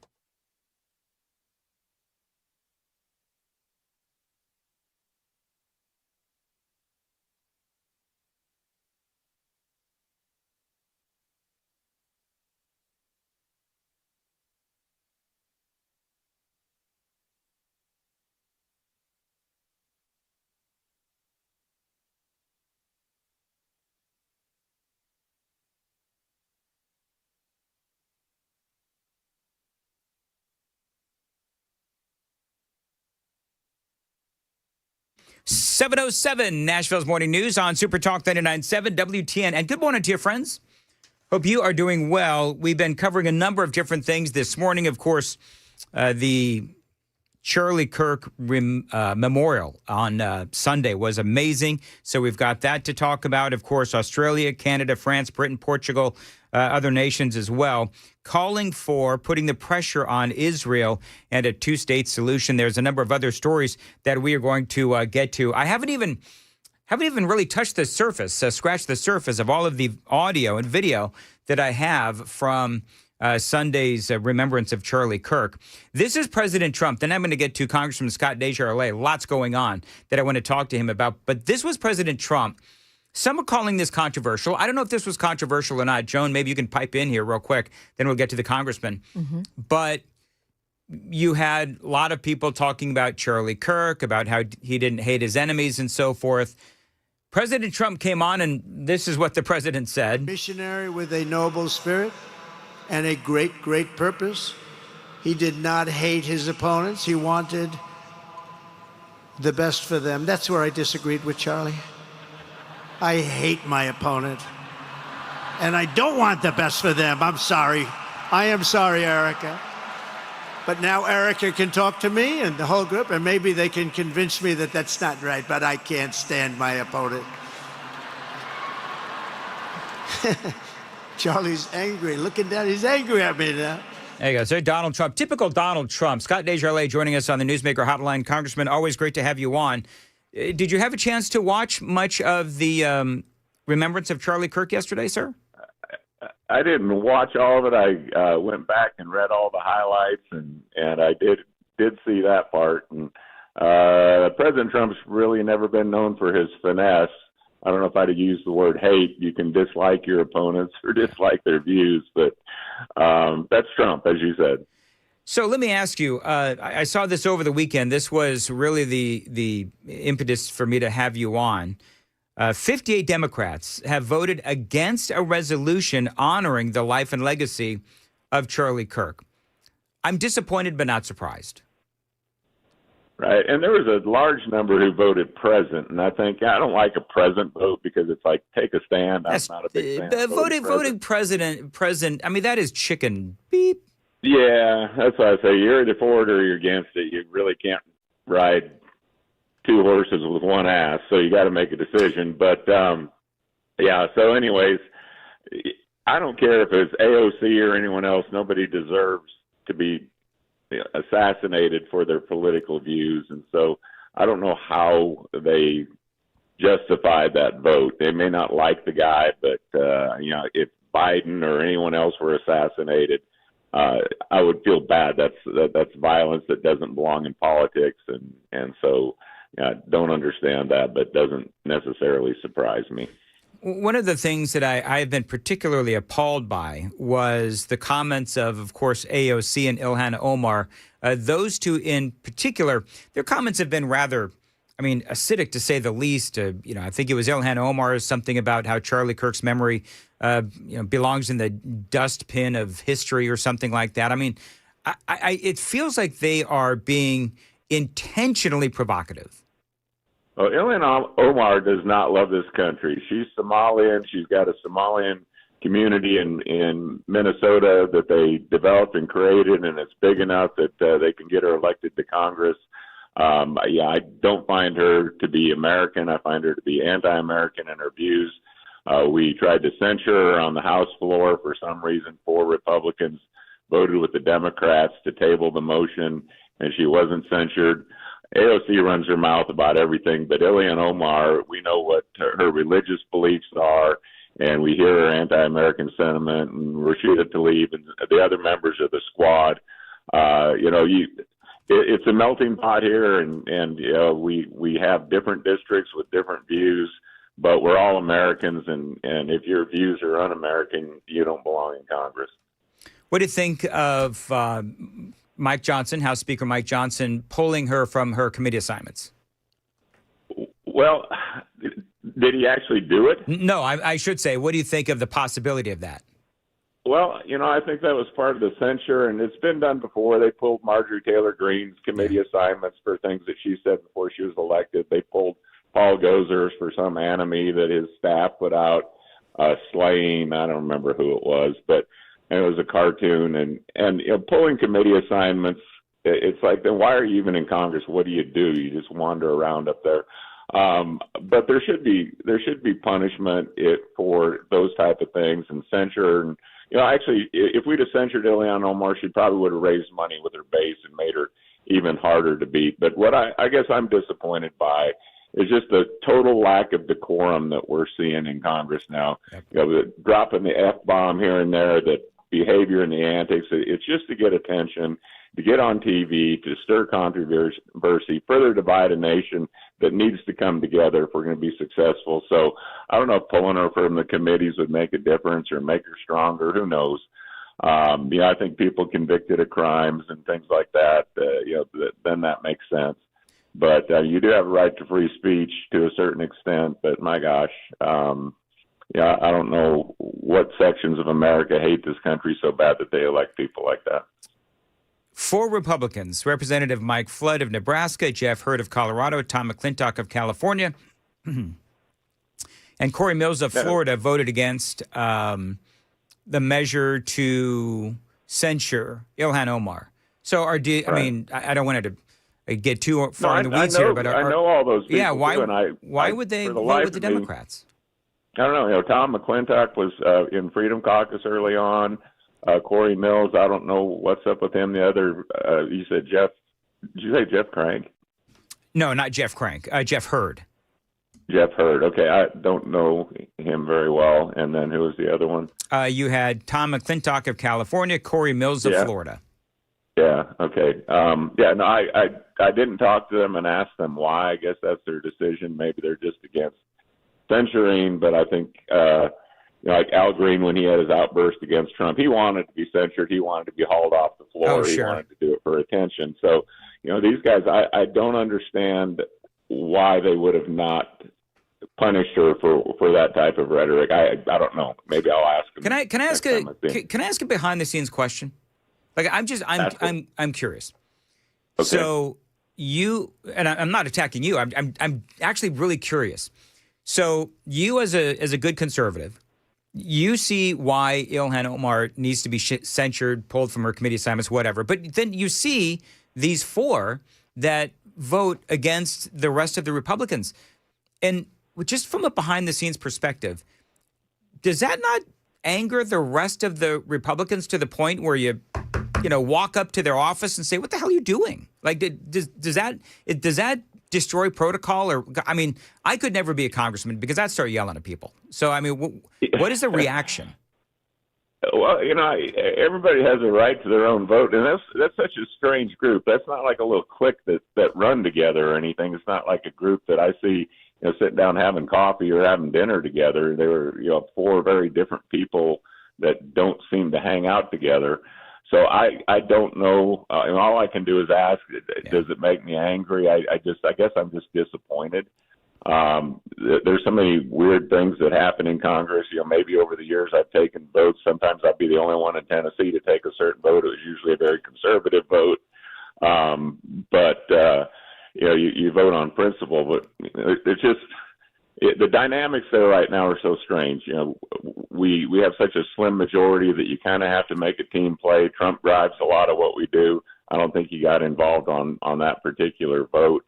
I think we all know who she is and what she is, and we've heard her rhetoric. And Trump's deporting all these people to different countries. I think somebody that doesn't like America, that is not from here and married her brother to get into the country illegally and so on, doesn't belong in Congress. But the people in Minnesota, apparently in her district, think she should be. And again, I don't think that they're Americans either. I'm just going to say this. The district that she represents in Minnesota looks a lot like her and behaves a lot like her. That's exactly right. They literally built a community big enough to elect a member to Congress by bringing refugees in from Somalia. And there's enough of them in one place that we can't seem to beat her. All right, coming up next, Congressman, I want to talk about China and Israel, both nations in the news right now. 7:17, time to check the roads on WTN.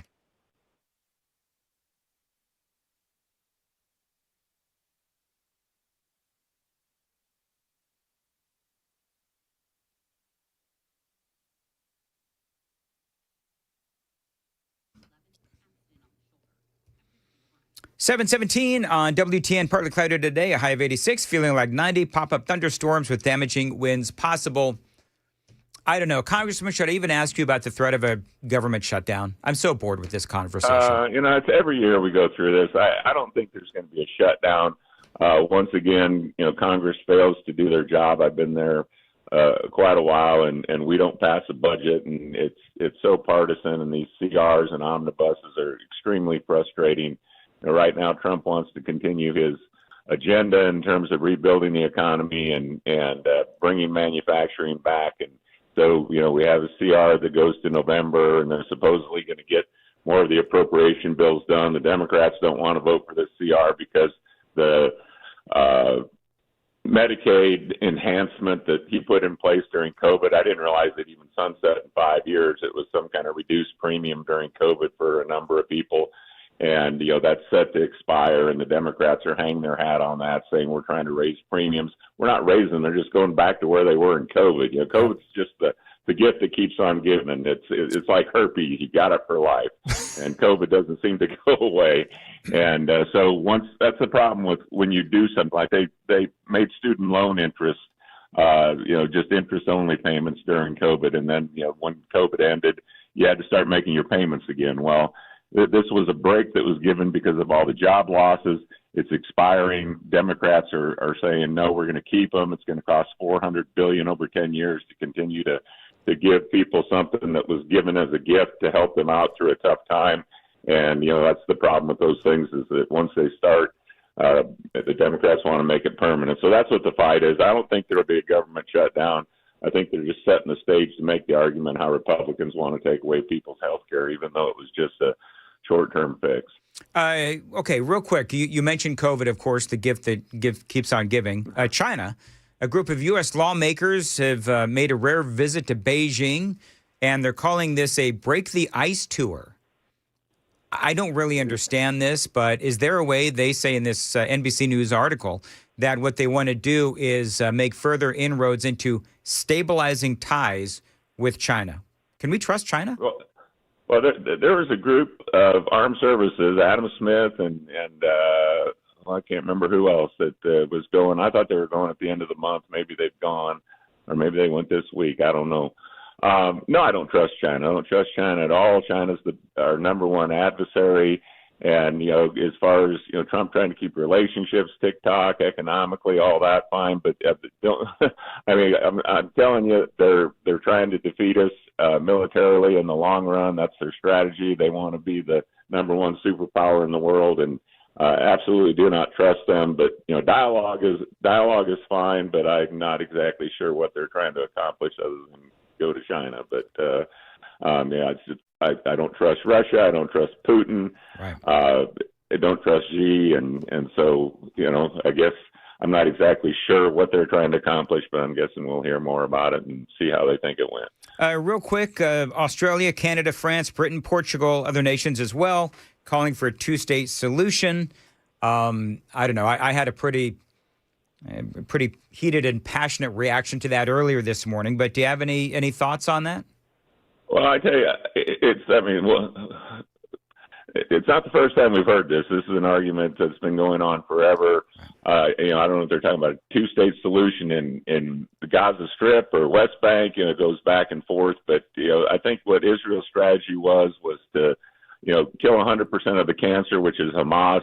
They were hoping the Palestinians would step up, rise up against Hamas, but they're not doing that. So they feel like, they need to completely wipe out Hamas and take over Gaza and then let them set up a government. I don't think they necessarily want to own and operate Gaza Strip, but I think that they know the only way to get rid of Hamas is to completely, 100% surrender as a position. Like I say, kill 100% of the cancer, don't kill 98 or it's going to come back. Yeah. And the other countries chiming in. I think they're buying into the argument that this war is getting ugly, that they're starving people, but they won't submit. The Hamas is a terrorist organization, and they're going to continue to fight and harass. And Israel's lived under that this whole time, So I don't know what your position on it is, but I think that they feel like they're doing what they got to do. Congressman, my position is Australia, Canada, France, Britain, Portugal, they were not invaded on October 7th. They didn't have over 1,200 of their citizens slaughtered by Hamas. So, Britain is being overrun by non-assimilating Muslims right now. So what the hell are they talking about? Yeah, Trump told him when he was there, secure your borders or you're going to regret it. Anyway, that's my position on it. Yeah. All right, thank you, Congressman Scott Desjardins. Always great to have you on. Running late, but worth it. 7:22. Time to find out what is in the newscast at 7:30 with Joan Jones. Hey, Joan. Yeah, coming up here at 7:30, a man suspected of killing 2 people captured in a Putnam County resident's front yard. Also, the FBI says the investigation into Charlie Kirk's assassination is not over. Those stories coming up here at 7:30 on Super Talk 99.7 WTN. 7:23 on WTN. Dan Mandis here for Busy Bee Plumbing, Heating, and Cooling. They are in the middle of their best prices of the year event. It is going on right now.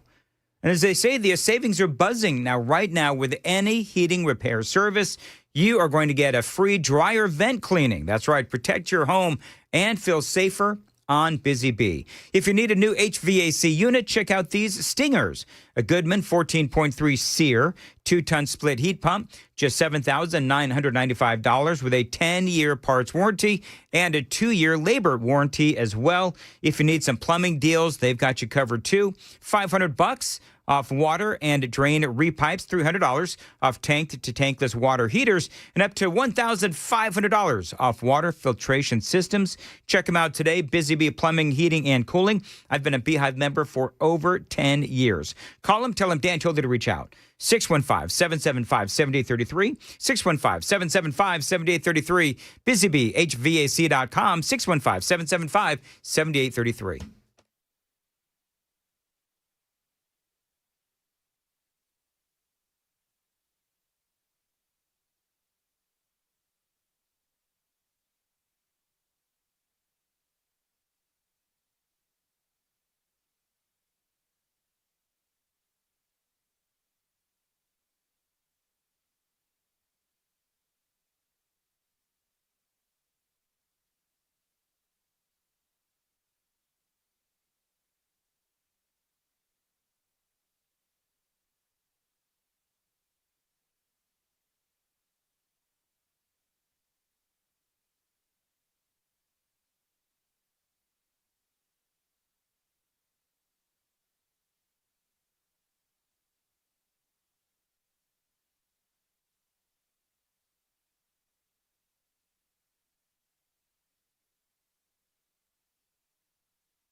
729, Nashville's Morning News on Super Talk 99.7. And Joan, did you read any of the interview that Erica Kirk did with the New York Times? I saw that it was done, but no, I didn't get to read any of it yet. She revealed that she cannot go into the bedroom they shared together at home. She rotates on where she sleeps in the house. She says, to this day, I cannot go into my bedroom, says Erica Kirk, 36 years old. This was a long interview that she did do with the New York Times. Now she says Erica wears her husband's pendant of St. Michael, the same necklace that Charlie was wearing when he was fatally shot in the neck. She says the medics have ripped it from his body while attempting to stop the bleeding. And she says that there is a trace of blood that remains in the crevice of the cross. She says his eyes were semi-open, and he had this knowing Mona Lisa-like half smile on his face when she saw his body, like he died happy, like Jesus rescued him. And she says, telling the New York Times, the bullet came, he blinked, and he was in heaven. It is 7:30 on Super Talk 99.7 WTN.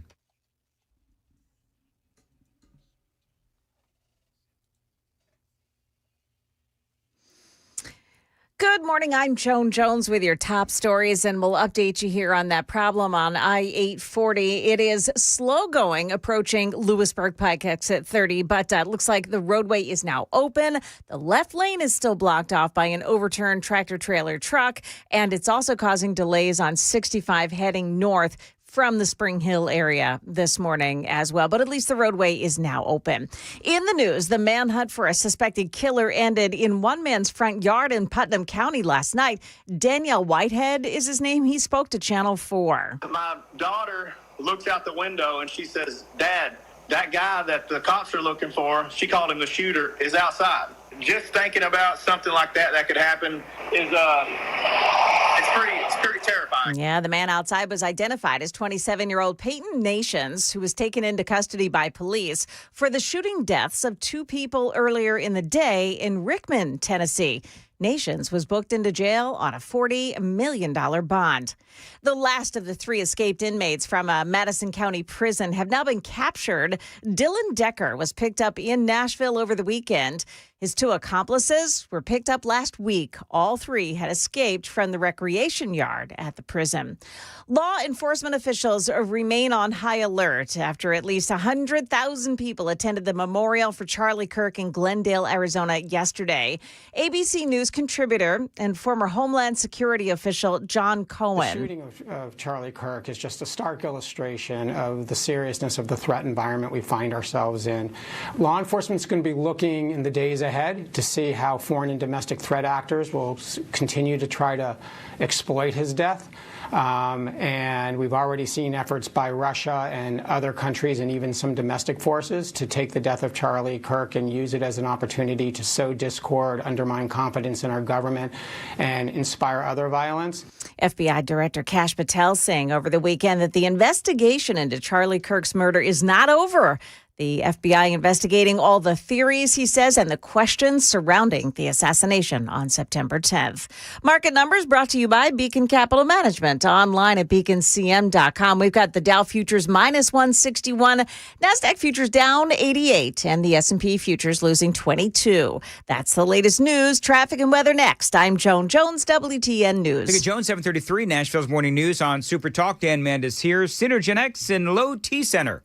They've been changing the lives of men across the country for over a decade. And it's not just talk. Now, what is it exactly that they do? I'm telling you guys, if you've been thinking about testosterone or if you've noticed that you're getting older, more tired, not motivated to do anything, well, it's not just aging. It's a physical and mental change to your body.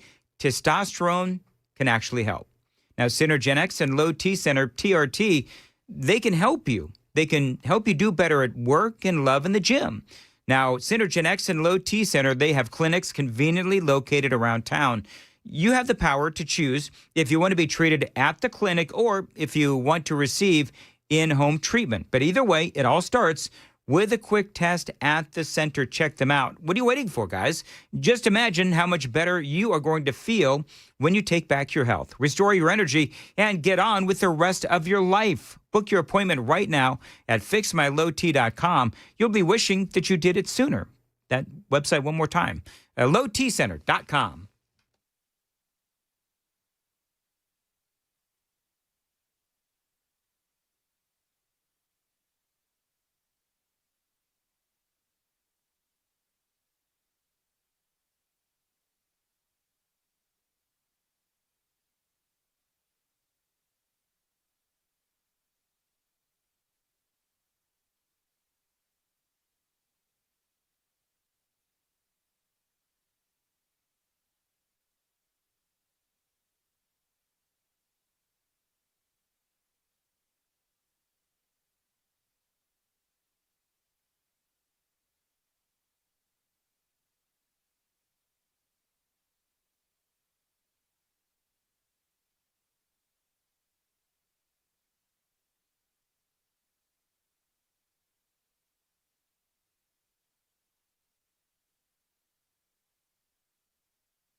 Okay, so the lanes are open on I-840 this morning at Lewisburg Pike, but they're very slow.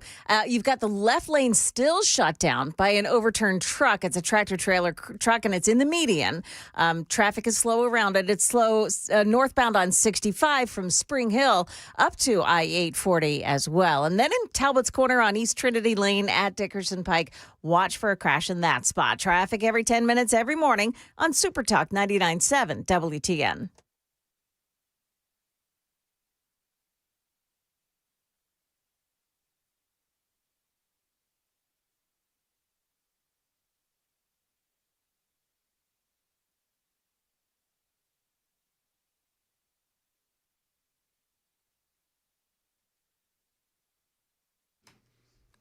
.737 Nashville's Morning News on Super Talk 99.7 WTN. Welcome on into the Monday edition of Nashville's Morning News on Super Talk 99.7. Matthew Hurt, our grassroots political analyst, is standing by. But real quick, I want to play this audio so that Matthew and you folks can hear it at home. This is Erica Kirk, and she was talking about part of Charlie's mission, a big part, was trying to save the lost men in America, the young men, the young adults that are completely lost here in America. And there's a lot of them. And Charlie Kirk was trying to reach them. Charlie passionately wanted to reach and save the lost boys of the West. The young men who feel like they have no direction, no purpose, no faith, and no reason to live.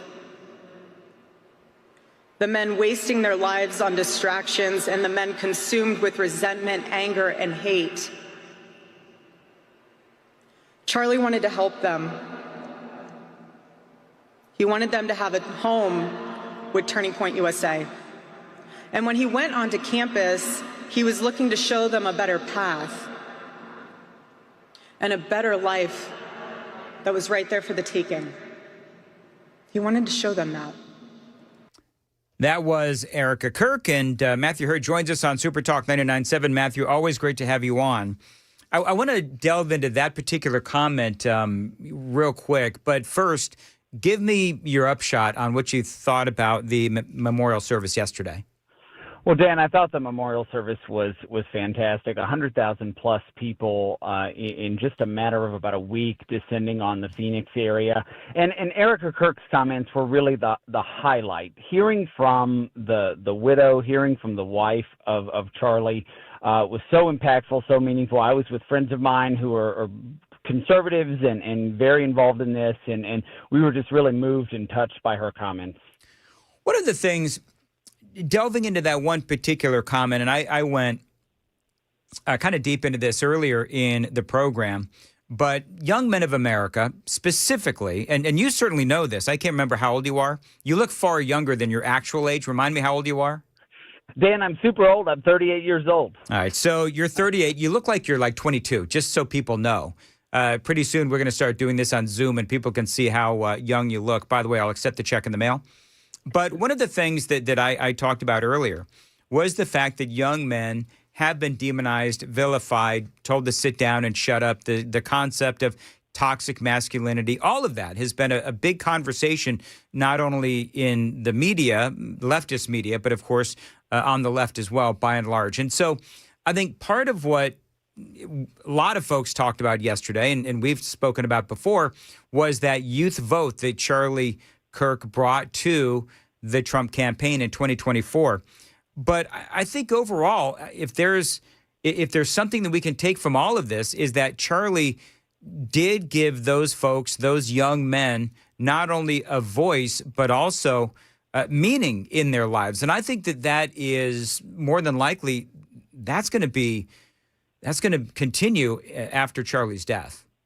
Well, you know, Dan, in pursuit of feminism, in pursuit of DEI and equity, young men, particularly young white men, have been sidelined. And this isn't a zero-sum game. You know, everybody is born with their own skills and talents. And for years now, in elementary school, on the playground, in the community, young boys have been told to sit down and shut up or act right or behave. There is an energy and an entrepreneurship in the energy of young men that when they're able to channel that into productive activities, they turn into producers and protectors and providers. And it is okay for that to be the case. But for the last generation, these young men have been told they cannot do that, that they should sit down or take the bench and somebody else is going to go in their place. And this has really altered our society, and it's given young men this air of despair where they are upset. And we did see a tremendous swing, particularly of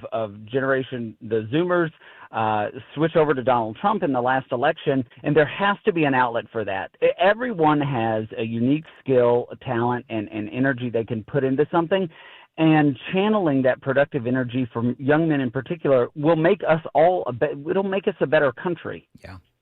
One of the things, and I don't want to go dark on this, I've been trying to stay positive today, but part of the storyline in the news today, of course, is all of the nasty, rotten things that these Democrats have been saying about Charlie Kirk and specifically AOC and Ilhan Omar.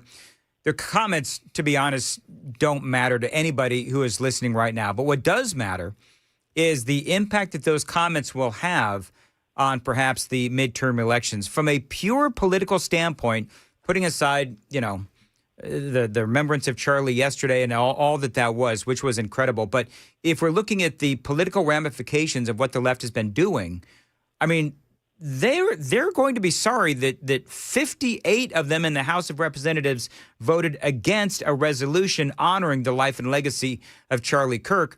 On top of that, the really nasty things that AOC and Ilhan Omar have said specifically about Charlie Kirk, I think they're going to pay for this. Yeah, I said just last week to friends of mine who were watching this Virginia election that the Charlie Kirk effect will be immeasurable until we see it in the polls this year at the culmination of the general election in Virginia and New Jersey. But this will live. There'll be people who become politically engaged and involved because of this act and because of this memorial service, who will remember these comments from people like AOC and others, and that will be the starting point. All of us, particularly your listeners who are politically engaged and the guests that you have on, we all became politically involved, and we can think back to the thing that did it for us. And I think tens of thousands, hundreds of thousands, perhaps even millions of Americans will be able to say, what happened to Charlie Kirk and the defense of free speech, not only on campuses but across the country, that is what pushed me into politics, and they will remember the comments of people like AOC and others. 744, Nashville's Morning News on Super Talk 99.7 WTN. Matthew Hurt is joining us, our grassroots political analyst. I'm going to talk about a number of things coming back. One of the things I'm going to ask you is your opinion on Jimmy Kimmel and Donald Trump saying, well, we're not done yet. You got the people on the left screaming about how this is a First Amendment issue. We'll talk about that and a whole lot more coming up with Matthew Hurt. 7:45 now on Super Talk. Time to check the roads.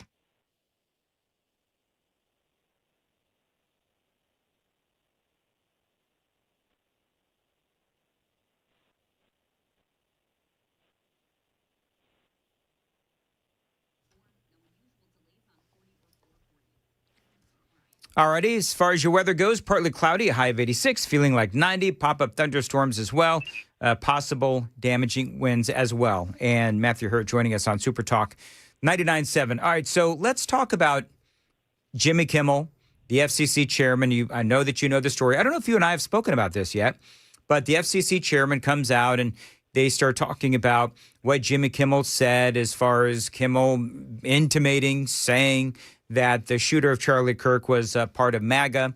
And then you had the FCC chairman come out and say, listen, this kind of news distortion or news hoaxes will not be tolerated. And lo and behold, the ABC affiliates, a lot of the affiliates of Charlie Kirk, go to the network and say, we don't want this. And word over the weekend, and of course, I talked about this a lot last week, is that the ratings were not there. They had a lot of challenges with advertisers as well. And the show, frankly, I believe this gave the network and the local stations a way out. But I know that there's a lot of people screaming about the First Amendment and all this kind of stuff. So where do you fall on all of that? Yeah, Dan, I don't think that a government agency should be able to put pressure on a broadcaster. But just for the month of September, Kimmel's ratings had dropped about 40%. The other thing is, as I understand it, he was going to he spoke to the producer or the execs of the show. He was planning to double down. And just as a converse, when Roseanne's show was canceled a number of years ago, Kimmel came out and said, it's excellent that this has happened, that she's essentially been canceled.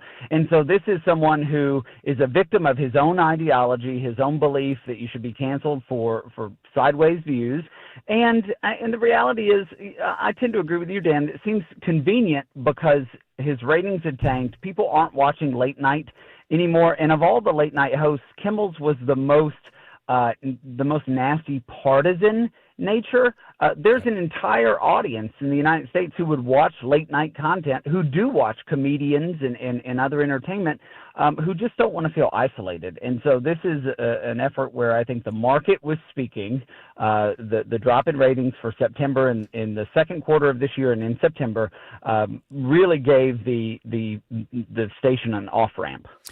All right, so there's a lot of folks within the MAGA community very excited because, and I'm going to get into some of this a little bit later on, but Elon Musk and Donald Trump were seen together shaking hands. So do you think that, with these kinds of things, with tragedies like this, we've seen people come together. Do you think this is a sign that these two are about to, make up? Well, Elon Musk last week waded into the Virginia election. As somebody who's interacted with people with a lot of money who get involved in politics, some of them want to create something new. The last time you and I spoke about this, he was going to launch the America Party. Yeah. What fortunately happens many of those times is someone gets a hold of them and says, hey, that's not the best use of your money. How about you reinvest over here? And I think that has probably happened over the couple of months since they parted ways. But this was something that I am certain that Elon Musk interacted with Charlie Kirk on the campaign trail last year. Charlie was a decent human being. He was just a good guy. And this is, people who go out and show their respects. Did this feel like a political rally? A little bit, especially toward in Donald Trump's comments. Yes. But I think this was something where most Americans said, you know what, the loss of this young man's life is tragic. We're going to come together. And so we saw people like Elon Musk show up and shake hands with Donald Trump. I've been playing some audio of Trump off and on today, but you're right. The president is getting accused and criticized of sounding too much like a political rally. I think, and I'm not excusing it because there's debates on both sides, but I think part of what the president saw, perhaps, was an opportunity to reach a group of people that are not as political as, the folks that follow him and support him. So I think that he wanted to get out some talking points where he could say, among other things, he talked about how great the tariffs were and so forth. So, I mean, do you think that's the reason why the president did go a bit political, or was it just that's who Donald Trump is? Well, I do think that Charlie Kirk was on board with all of the president's agenda. We saw it all the time, and I think that it is an appropriate audience. I saw the thing that really irked me were people complaining about voter registration drives. So there was a massive voter registration effort at this event, and for many people, this may be the first time getting involved in politics. I thought what Turning Point USA did, what their volunteer infrastructure did to make this a homecoming for Turning Point supporters and Charlie Kirk supporters and conservatives was great. In many of those elements, the voter registration drive was great. And I do tend to agree with you, Dan, that this did give Donald Trump an opportunity to speak to an audience, many of whom he hadn't spoken to yet. But I do think that the most impactful part of the memorial was Erica Kirk. Oh, Lord, she was amazing. So did you have any inclination? And I'll get to the audio in the next hour, but that she was going to forgive the killer, that was, a jaw-dropping moment. I had no idea. I thought about this over the weekend. I can't imagine what is in her heart to know that someone who took her husband's life. But that is the power of God's love, and I think this was a tremendous revival opportunity. This event was many things. And one of those things was an opportunity for Americans to see faith on display in a human way, and for a widow to forgive in front of millions and millions of people the person who killed her husband, I think was powerful. All right, real quick, I've got 30 seconds left. Winsome Sears, so what's going on with the Virginia governor's race? The race is tightening. Early voting started last week. I'm actually in the parking lot going back out to volunteer. The polls are tightened. There's energy in the race, and her opponent, Abigail Spanberger, is on the run because she won't answer questions about should men be in women's bathrooms. So that is what's happening, and particularly in Northern Virginia. We feel the energy, and the early vote numbers from day one and day two look pretty good for conservatives. I've got to ask, if she's running from answering that question, then obviously she knows that her opinion is going to be an unpopular one, right? Absolutely. 70% of Northern Virginia voters, where the Democrats have a huge margin of victory up here, 70% of Northern Virginians oppose men and women's sports, men and women's bathrooms, and certainly sexual predators exposing themselves to children, which has happened in Arlington over the last year. And so she has a wildly unpopular opinion, even among Democrats up here. All right. Matthew Hurt, always great to have you on. Very quickly, what is your Twitter? Matthew Hurt, MattheHewHurtt. All right, follow him on X. Appreciate it as always, Matthew. 7:52 on Nashville's Morning News. All right, Joan's got the news coming up at 8. Joan, coming up, by the way, I have not yet, I can't believe this, I have not played the audio from J.D. Vance.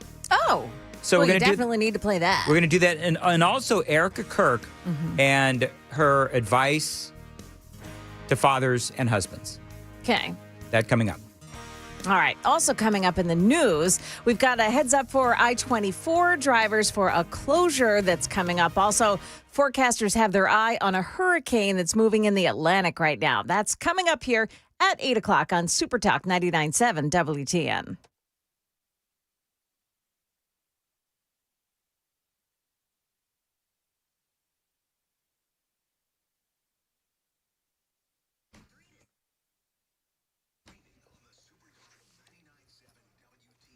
$7:53 on WTN. Change is always happening. It is part of life. And when it comes to music, change is all around us, especially here in Nashville, of course. Now, songs are rewritten, classics are remixed. Bands and artists, they do indeed come and go. Even our taste in music changes. But no matter how things change in 5 years, there is one thing that is going to stay the same, and that is the price of your internet when you call my friends at Xfinity. Now, they are introducing a 5-year price guarantee. Now, it means that you get 5 years of the most reliable Wi-Fi with their best equipment included for a price that stays exactly the same. If you're surprised, well, guess what? Life is full of them. One internet price, 5 years guaranteed. Learn more at Xfinity.com/deals. Restrictions apply. New residential customers only. Taxes and fees extra and subject to change. Most reliable Wi-Fi based on Open Signal Awards USA. Fixed broadband experience report, August 2024.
$7:57, Nashville's Morning News on Super Talk 99.7 WTN. 0566 wants me to talk about Candace Owens.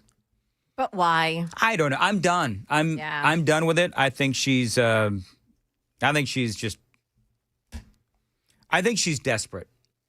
Here's what 0566 says.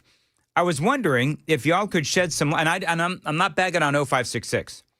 I was wondering if you could shed some light on this whole Candace Owens real deal. Is there any credibility to it? No, because Candace said multiple times if Erica wants her to stop, just tell her to stop.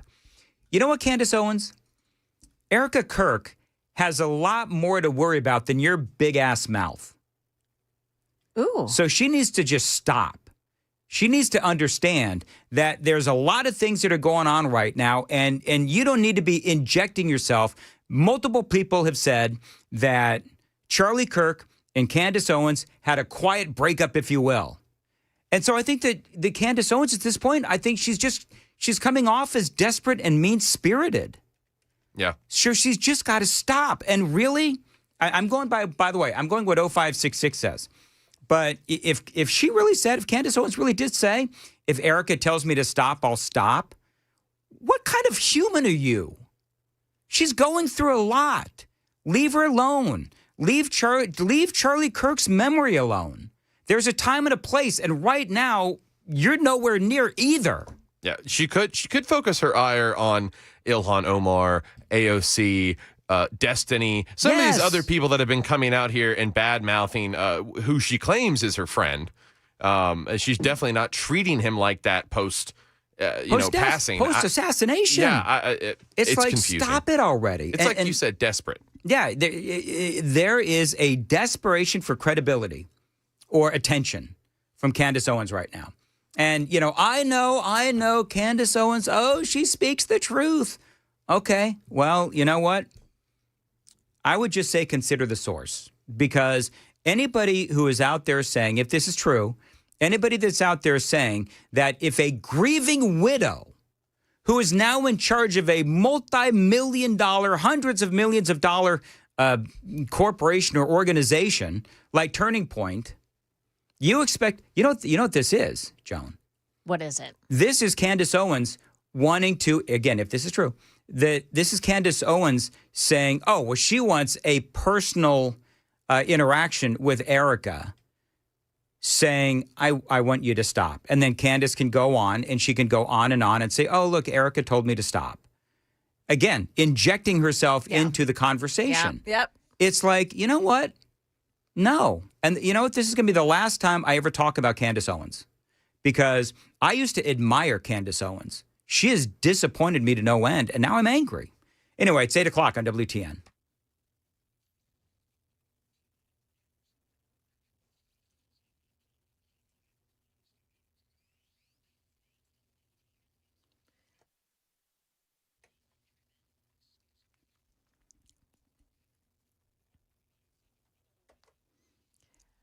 Good morning, I'm Joan Jones with your top stories. Well, the estimates for how many people attended that memorial for Charlie Kirk in Arizona range from the tens of thousands, you'll hear that a lot in the media, to 200,000. The New York Post quotes it at 200,000.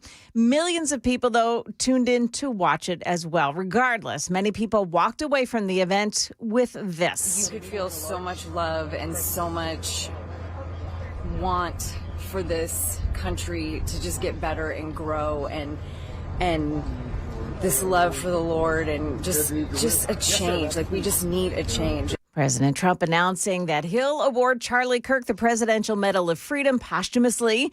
It is the nation's highest civilian honor. A nationwide string of protests hit Nashville yesterday, with a few protesters holding signs encouraging a boycott of Avelo Airlines. They tell Channel 4 their anger that the company signed a contract with ICE to carry out deportation flights. The CEO of Avelo Airlines, Andrew Levy, he lives in Houston. We've sent him 80,000 letters so far. He has not responded. What he has said is, we don't care. We're going to do what the government asks us to do. Avelo says none of the deportation flights operate out of Nashville. Got a heads up for I-24 drivers. On Wednesday, I-24 at Medical Center Parkway, the off-ramps in both directions will be closed, and there'll be lane closures on the highway as well, as TDOT installs some barrier walls. Now, this will take place between 8 p.m. Wednesday night and 5 a.m. on Thursday morning. Forecasters, they've got their eye on Hurricane Gabrielle as it moves towards Bermuda.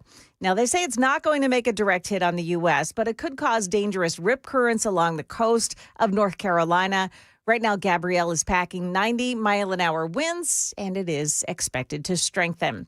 And tech companies and workers in the San Francisco Bay Area, they're all bracing for a new fee.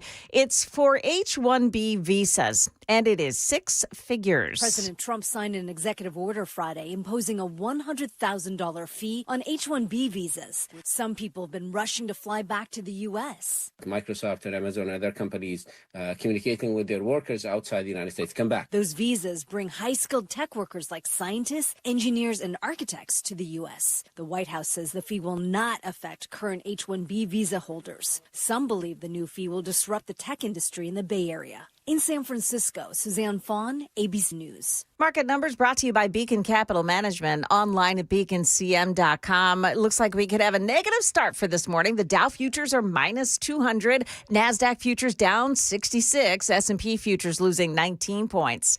That's the latest news. We've got your weather and traffic next. I'm Joan Jones, WTN News.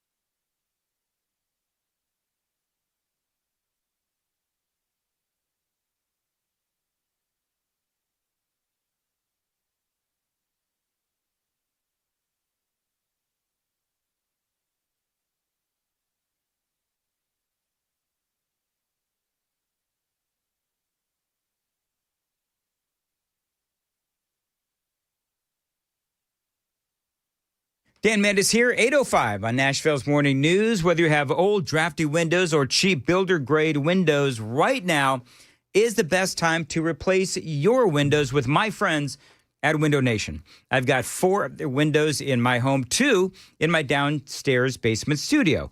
Protect your home ahead of the fall and winter weather. Get replacement windows from Window Nation. These are top quality, energy-efficient windows from a trusted company at a reasonable price. Now, Window Nation knows replacing windows is a huge investment, and they want to make it affordable for you. They've got a great deal going on right now. Window Nation offers a lifetime warranty on all their windows, so you can relax knowing that your home is protected far into the future. Now, here in the month of September, you buy 2 windows, you're going to get 2 windows for free. That's right. Buy 2 windows, get 2 windows for free, make no payments for 2 years. You won't have to deal with monthly payments, a down payment, or interest until 2027.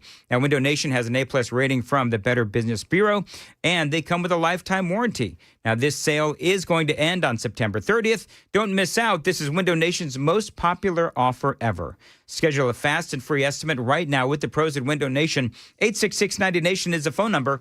866-90-NATION, windownation.com.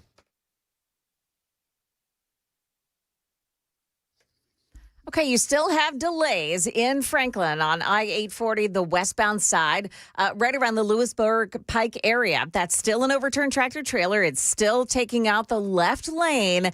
But otherwise, this morning, the roadway has been opened up, still a little bit slow around it. In Westmead, Charlotte Pike at Davidson Drive, there's a crash involving injuries.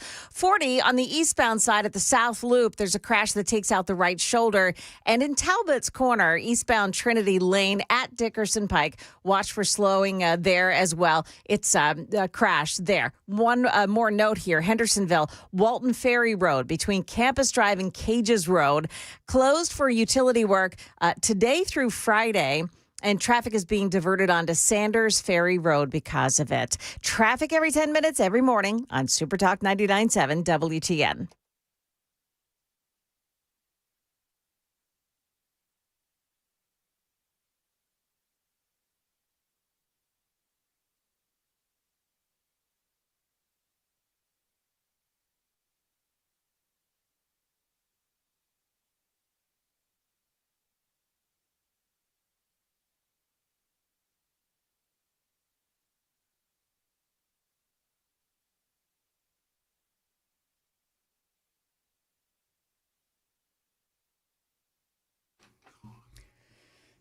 8:07, Nashville's Morning News on Super Talk 99.7 WTN. Good morning to you. So we actually did finally, Joan, come up with a Daily Dan poll if you want to watch us on YouTube.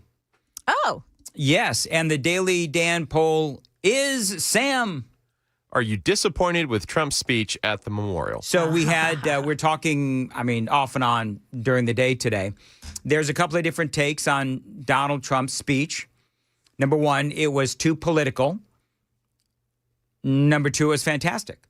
So, but when I talked about it earlier, had a lot of people hit me up and say that it was too political. And they were disappointed with President Trump. Yeah. Yeah, it was a little too political for my taste, especially coming after Erica Kirk. But here's the deal. Donald Trump is who Donald Trump is. Yeah. And you can't tell him what to do or what to say. He's just going to do what he wants because that's who he is. And so I think for President Trump, he gave the speech that he wanted to give. I think that there were some good moments within his speech as well. But coming after Marco Rubio, and I didn't even play any audio from Pete Hegseth. So, Brian, if you're listening, if you want to grab some Pete Hegseth audio, knock yourself out. By the way, Chris, his flight is delayed, what have you. As you know, he was coming in from Arizona. He was at the memorial yesterday.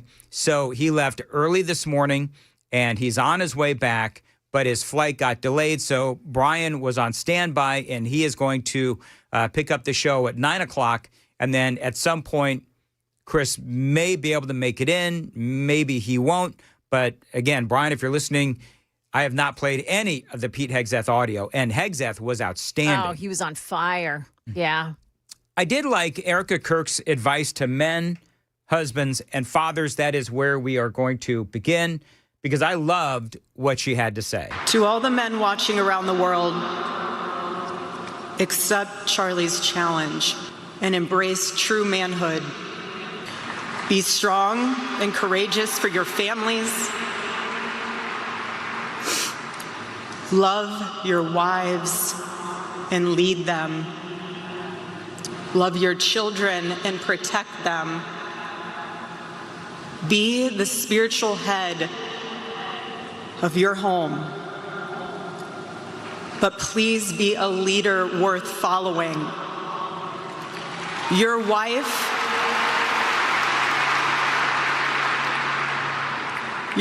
is not your servant. Your wife is not your employee.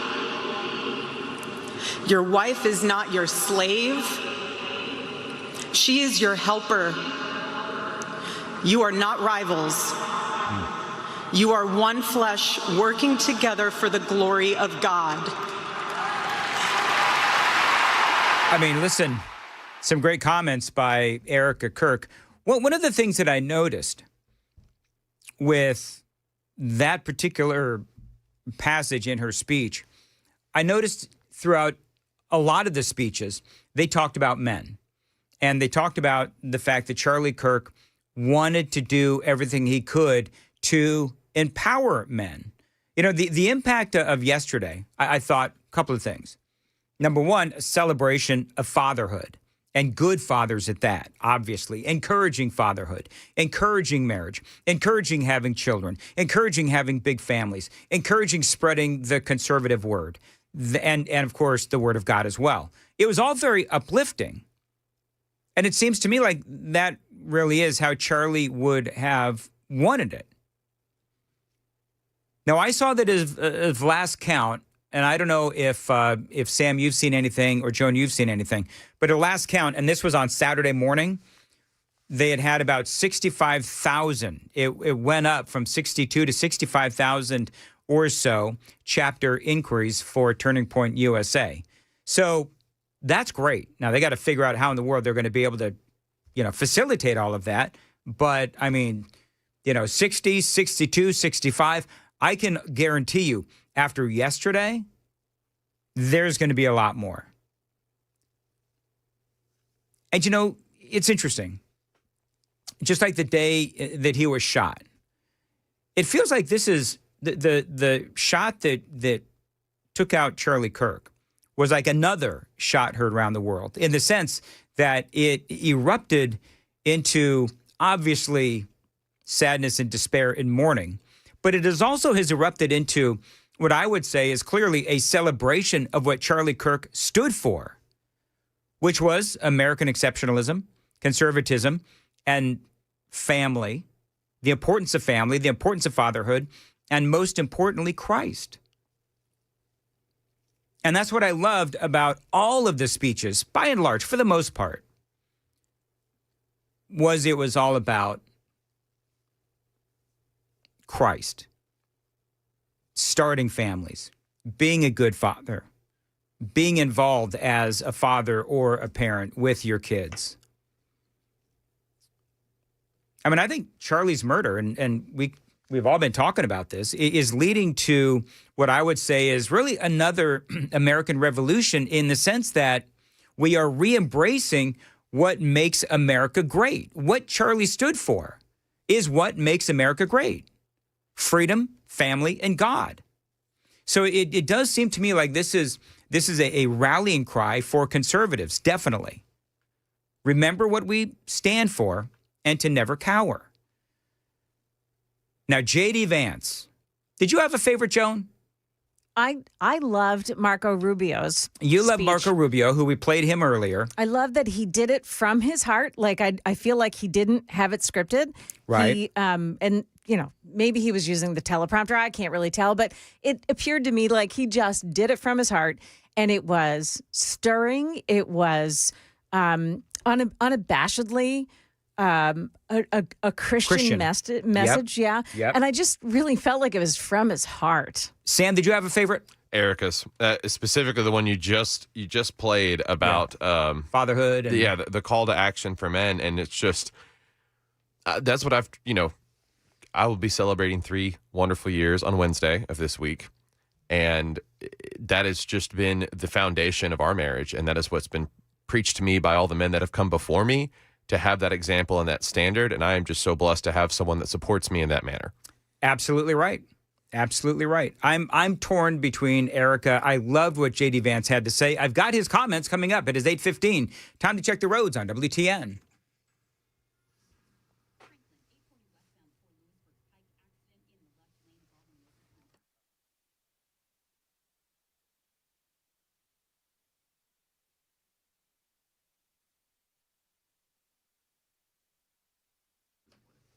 As far as your weather for today, it's going to be hot, sort of. A high of 86, feeling like 90. Pop thunderstorms with damaging winds possible. Appreciate you listening to Super Talk. I referenced the Daily Dan poll on YouTube. I didn't even talk about the results. 72% say that, no, they were not disappointed with Donald Trump's speech. Yeah. Oh. All right. 72. Well, which is interesting because the reaction on the super text line was definitely different. So, but you know what? 72%. I think it just falls into the category of Donald Trump is going to be Donald Trump. Exactly. And okay. And you know what? It is, real quickly, Joan, then I'll let you talk. Mm-hmm. But I think that's why Donald Trump is the president. Yeah. You know what I'm yeah. saying? You take the good, you take the not so good, and you've got the president. Go ahead, Joan. I think that before he spoke, and me and my family, as we all watched it, we watched the whole thing yesterday. We were all kind of like, why is President Trump the last speaker? It should be Erica that is the last speaker at her husband's funeral. Right. But once he began to speak, you kind of realized that the memorial portion of it was over with Erica. And then you begin, here's how the nation moves forward with President Trump. Yeah. And I wouldn't count what he had to say as part of the memorial. I think it was really, that was a rally speech. Okay. Yeah. And President Trump had a lot of great things to say about what he's been doing. A lot of us have great things to say about what Donald Trump is doing. As I mentioned earlier, this was an opportunity for the president to reach an audience that may not be Donald Trump supporters, but they wanted to check in and see what was going on with the memorial. And then Erica coming back out, and she puts her head on his shoulders, and really that finale, if you will, was incredibly touching. Yeah, he shared a moment with her where he points up to the sky and is pointing to heaven, and then pulls her back in for a hug. And you know, I love Joan's clarification right there on how you feel like the memorial ended. And if there's anybody that's going to be political at something like this, it should be your president. Yeah. Yeah. J.D. Vance, speaking of future presidents, hopefully, this is J.D. Vance and what he had to say, which was amazing. And he did remind us that hate and violence is not the answer, and to ignore those celebrating and mocking the death of Charlie Kirk. J.D. spoke about his own anger. You know, I can't help but think that they tried to silence my friend Charlie Kirk. They tried to silence our dear friend Charlie Kirk. And tonight, we speak with Charlie and for Charlie louder than ever.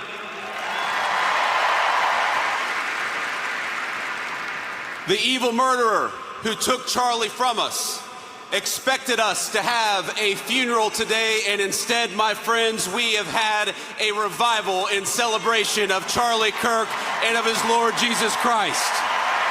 I mean, he is absolutely right. But I also think he would encourage me, he would encourage all of us to focus on the good. He would encourage us to remember that for every hateful voice celebrating his murder, there are 1,000 people mourning it and fighting for his legacy every single day. He would tell me to pray. I'm certain of it. He would tell me to pray for my friends, but also for my enemies.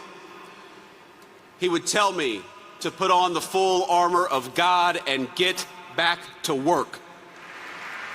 One of the things that I've noticed, and that's J.D. Vance, one of the things that I've noticed is that the more the haters post videos and post their statements where they can't stand, they couldn't stand Charlie Kirk, these can't stand conservatives, and all of the things that they're, Ilhan Omar and AOC, of course, continue to blast him at every turn.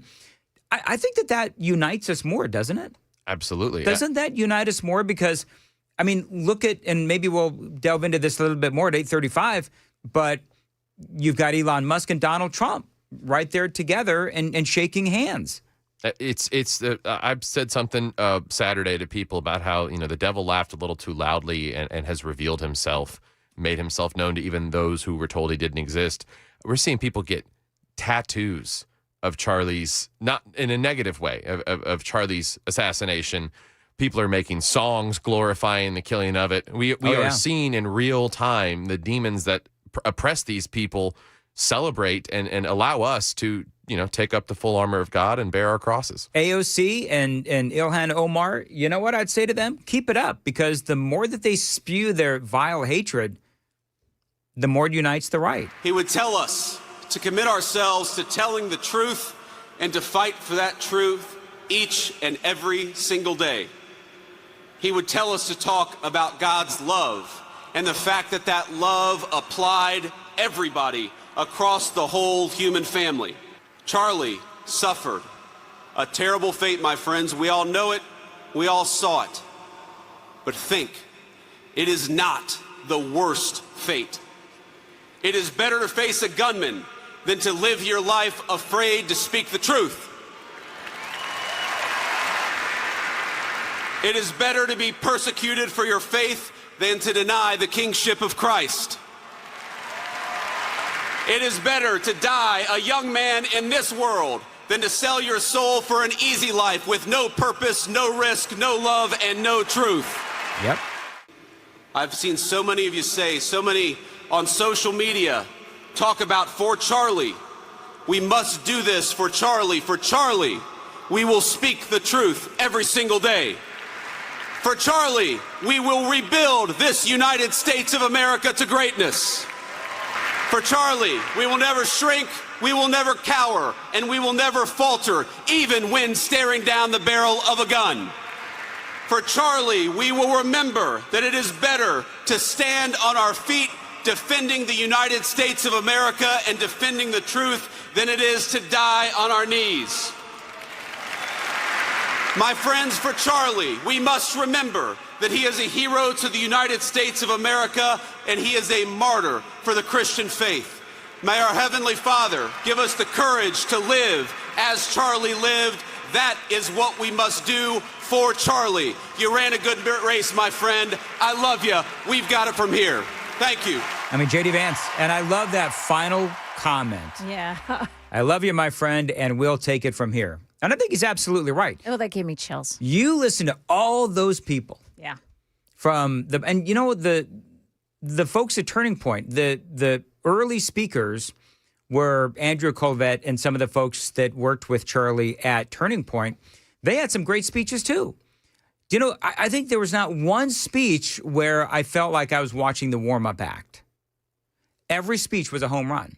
Yeah. Every speech was incredible. And I thought Trump's chief of staff, Susie Wiles, who is not someone who inserts herself into the conversation. She relishes being a behind-the-scenes person. I don't think I'd ever heard her voice before. She came out, Joan, and she had a great speech as well. She did. So, and by the way, coming up, I've got a great example of what Charlie Kirk's death has unleashed. And that is coming up on Super Talk 99.7 WTN. 824, Joan, what's coming up in the news? There's a local man who is gone missing, and the investigation is centered on the Great Smoky Mountains State Park right now as they continue a search for him. We've got the details coming up here at 8:30 on Super Talk 99.7 WTN. Thank you very much. 824, Nashville's Morning News, USS United Structural Systems. Now, I've been telling you for years about United Structural Systems. They are experts in waterproofing, concrete leveling, and foundation repair. Now, this is a great company. They've helped me several times with my home. That is why I proudly endorse United Structural Systems. Now, I'm one of 30,000 satisfied customers. Listen to this recent review on Google. A guy says that USS was highly professional. The crew was phenomenal from start to finish. They treated his home as if they were working on their own. And yes, he does give USS 5 stars all the way, as do I. They've, again, done great work on my home for my family. United Structural Systems, they won't charge you for any unnecessary repairs, and you're not going to pay a dime until the work is done and you are a satisfied customer. Now, they can help you with basement and crawl space waterproofing, basement wall stabilization, and foundation repair.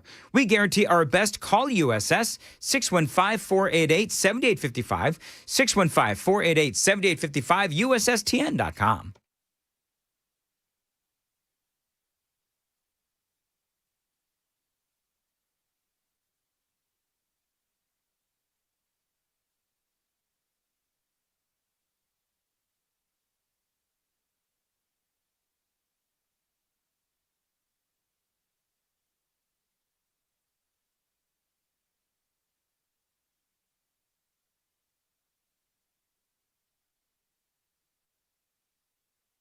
Eight 26 on WTN. Dan Mandis here for Loan Pronto. Are you trapped in a high-rate mortgage, watching your hard-earned money vanish every single month? Well, stop right now, because Loan Pronto can help you. They are delivering the lowest mortgage rates in 3 years. Now, Loan Pronto's rate reduction home loan program is a streamlined, low-cost way to slash your house payments by hundreds of dollars every single month. Now, you can lock in a fixed rate as low as 4.99% APR and close in as little as 2 weeks. No appraisal is needed in most cases, and here's the kicker. You can actually skip your next 2 house payments entirely. So don't wait. Rates like this, they're not going to last long. Call Loan Pronto right now for your free, no obligation quote. Loan Pronto is amazing. Lower payments, more money in your pocket, courtesy of Loan Pronto, and a fresh start with a better mortgage. Call them. Tell them Dan told you to reach out at 615-499-5780, 615-499-5780. Find them online anytime. It is loanpronto.com to lock in your new low rate and skip those next 2 house payments. 615-499-5780, loanpronto.com. Equal housing lender, NMLS 166-1781. Subject to lender approval, NMLSconsumeraccess.org.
Good morning. It's now 8:30, and I'm Joan Jones with your top stories. And topping the news, of course, the highlight for the memorial for Charlie Kirk in Arizona.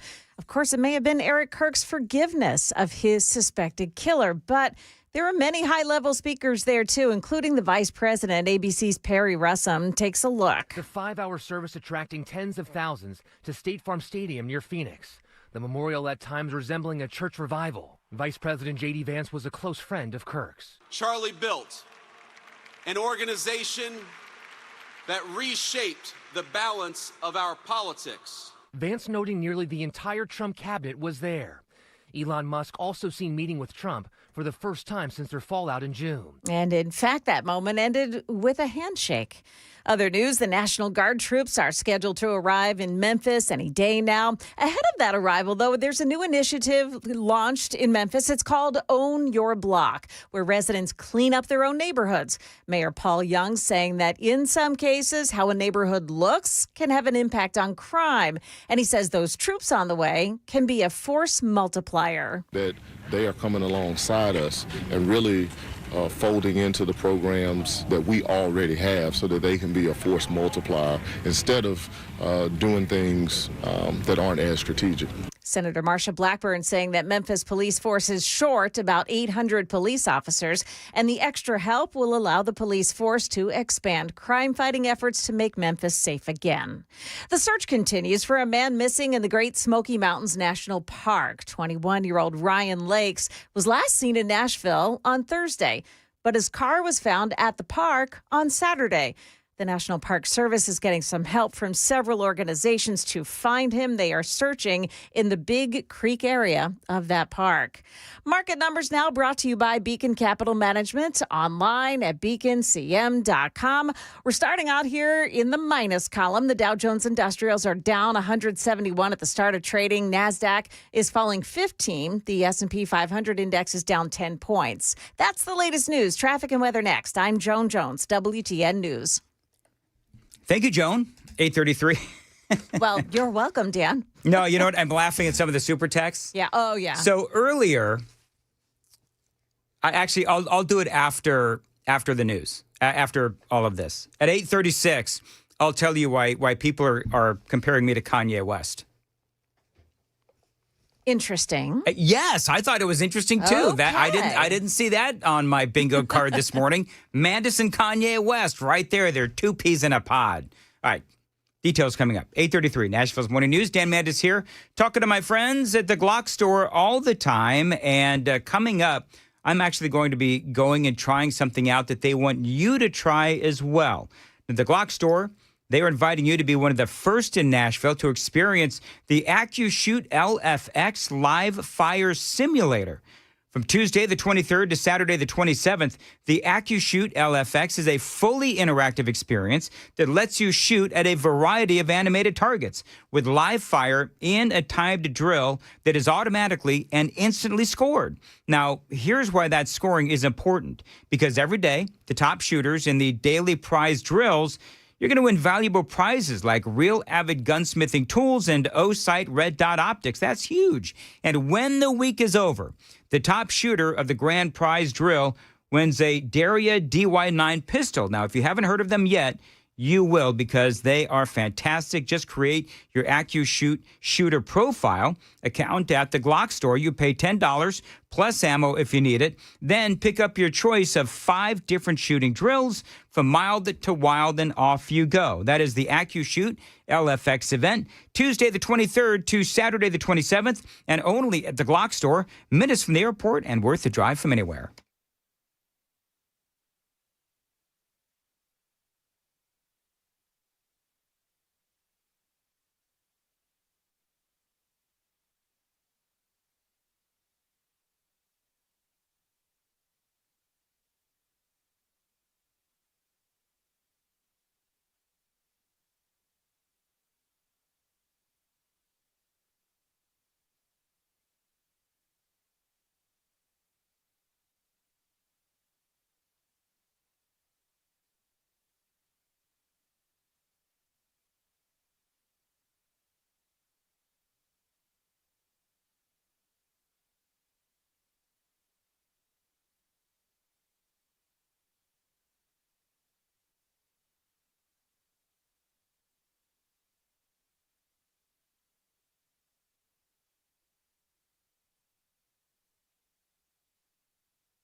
Couple of trouble spots this morning. One's been there all morning long. It's I-840 westbound in Williamson County. This is just before Lewisburg Pike exit 30.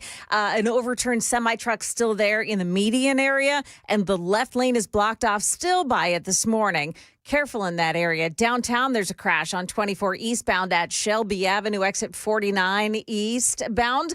You've got a crash as well in Bordeaux on Clarksville Pike at South Hamilton Road.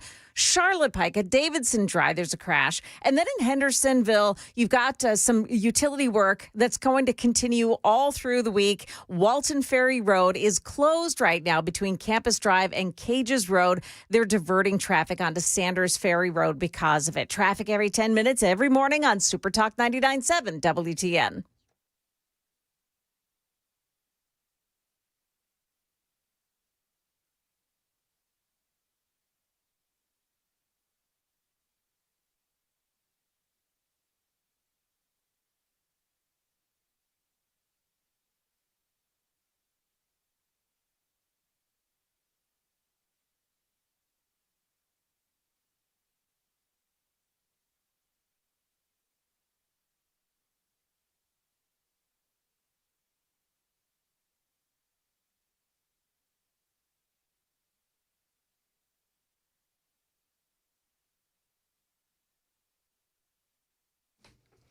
.838, Nashville's Morning News on Super Talk 99.7 WTN. Good morning to your friends. Hope you are doing well.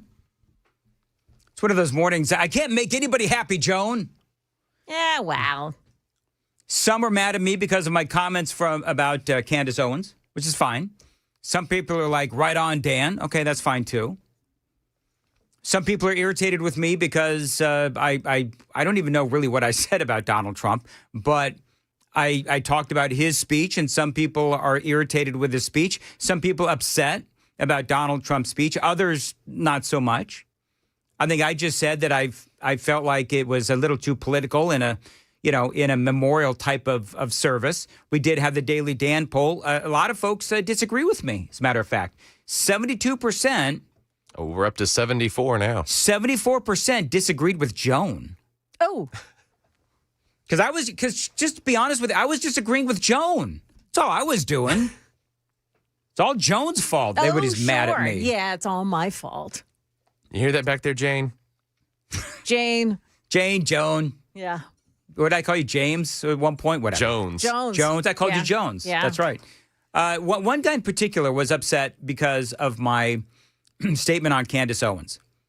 And basically my take on her is, because somebody was asking me if I was going to cover what she said over the weekend, whatever. And I'm at this point where I don't want to spend my airtime when I am honoring Charlie Kirk and talking to some, important people and so forth, that I'm kind of done. I don't believe that she should be speaking now about, the things that she's talking about. And and to be honest with you, I don't care. I don't care what she has to say. I feel like she's, getting desperate for attention, which is really sad because Candace Owens, man, the world was her oyster. I mean, it really was. It really was, yes. And she's just gone down a road that she's gone down a path that I can't go. And the guy said, if you don't see how she is mourning and devastated by the loss of her best friend, well, then I think he said, I'm one sick puppy or something. I don't know what, but I didn't talk about her mourning. But you know what? Criticizing somebody and saying what she is about Charlie, anti-Semitism, how, they're just saying the things that she is saying. That's not an appropriate way to mourn, Candace. It's just not. If you mourn somebody, you wait for the proper time and place. And he's not even, I don't know if he's buried yet, but it's just not the time and place. And his preacher, his best friend, his business partner, they have all said, and others have said, that those two had a falling out. And Charlie very quietly sort of broke up with her, if you will, the friendship. And they're all saying that the accusations that she is making are untrue. And they're trying to be nice about it. So whatever. I mean, look, here's the deal. I used to be a fan of hers. No longer.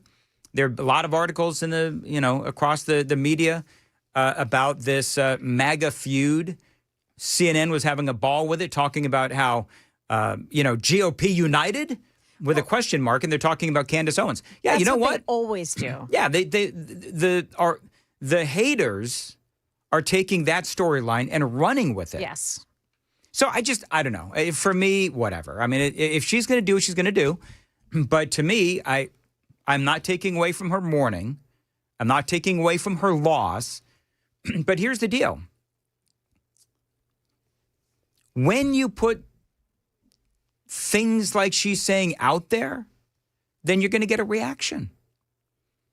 And sadly, I'm giving her exactly what she wants. Now, she didn't give two, what's about me. I'm some, small fish in Nashville, Tennessee. She doesn't know you. I'd like to keep it that way. Thank you. Why are people calling me Diddy? Yeah, right. Because Kanye. No, Kanye. Right. So I told Joan earlier, because I cut you off, that hold on, Joan, I'll let you talk in a second or something like that. The words, let you talk. Yeah. I'll let you talk. I've done that a couple of times. The only reason I do that is because I feel bad because I'm interrupting Joan, but I'm trying to get to a place. And I don't want to, because I got the mind of a goldfish. I don't want to forget what my path. So I'll say, Joan, hold on. I'll let you have your say. Let me get through this and then give you more to comment on as I'm playing the audio. That's all it is, Joan. I never take, by the way, I never take offense to that. I get it. Here's me jumping in because I know if I don't jump in and interrupt you, I'll never get my thought across. I know. That's the problem of working with me. Although I take great pains, just so people know, I take great pains to bring in Sam and Joan. Yep. Because I think that both y'all are great. Well, thanks. And we appreciate you. We do appreciate that. Sure. Yeah, we do. By the way, Joan, did you know that our own Sam Rutherford spoke at one of the Charlie Kirk rallies or memorials? Yeah, I did. So conveniently, he brought in some audio that I'm going to play. That was convenient. Hey, that convenient. Yeah. But actually, I'm skimming through it a little bit because I haven't heard it yet. But it sounds like you had a lot of great things to say. So why don't you set up this audio clip real quick? Sam is there in his brand new WTN shirt, wearing the colors proudly. Mm-hmm. And where were you? So we were at J. Travis Price Park in Springfield. And this was just kind of a last-minute thrown-together thing by some local pastors. Shout out Dr. Arlen Smith of the Purpose Life Church in Springfield. Kind of, and Buzzy Poole, the mayor. Someone reached out to Buzzy Poole. He started contacting the elders that he knew in the area. This just all kind of came together randomly. And then I looked at the speaking order, and I was going after State Senator Kerry Roberts. And I was like, oh, great.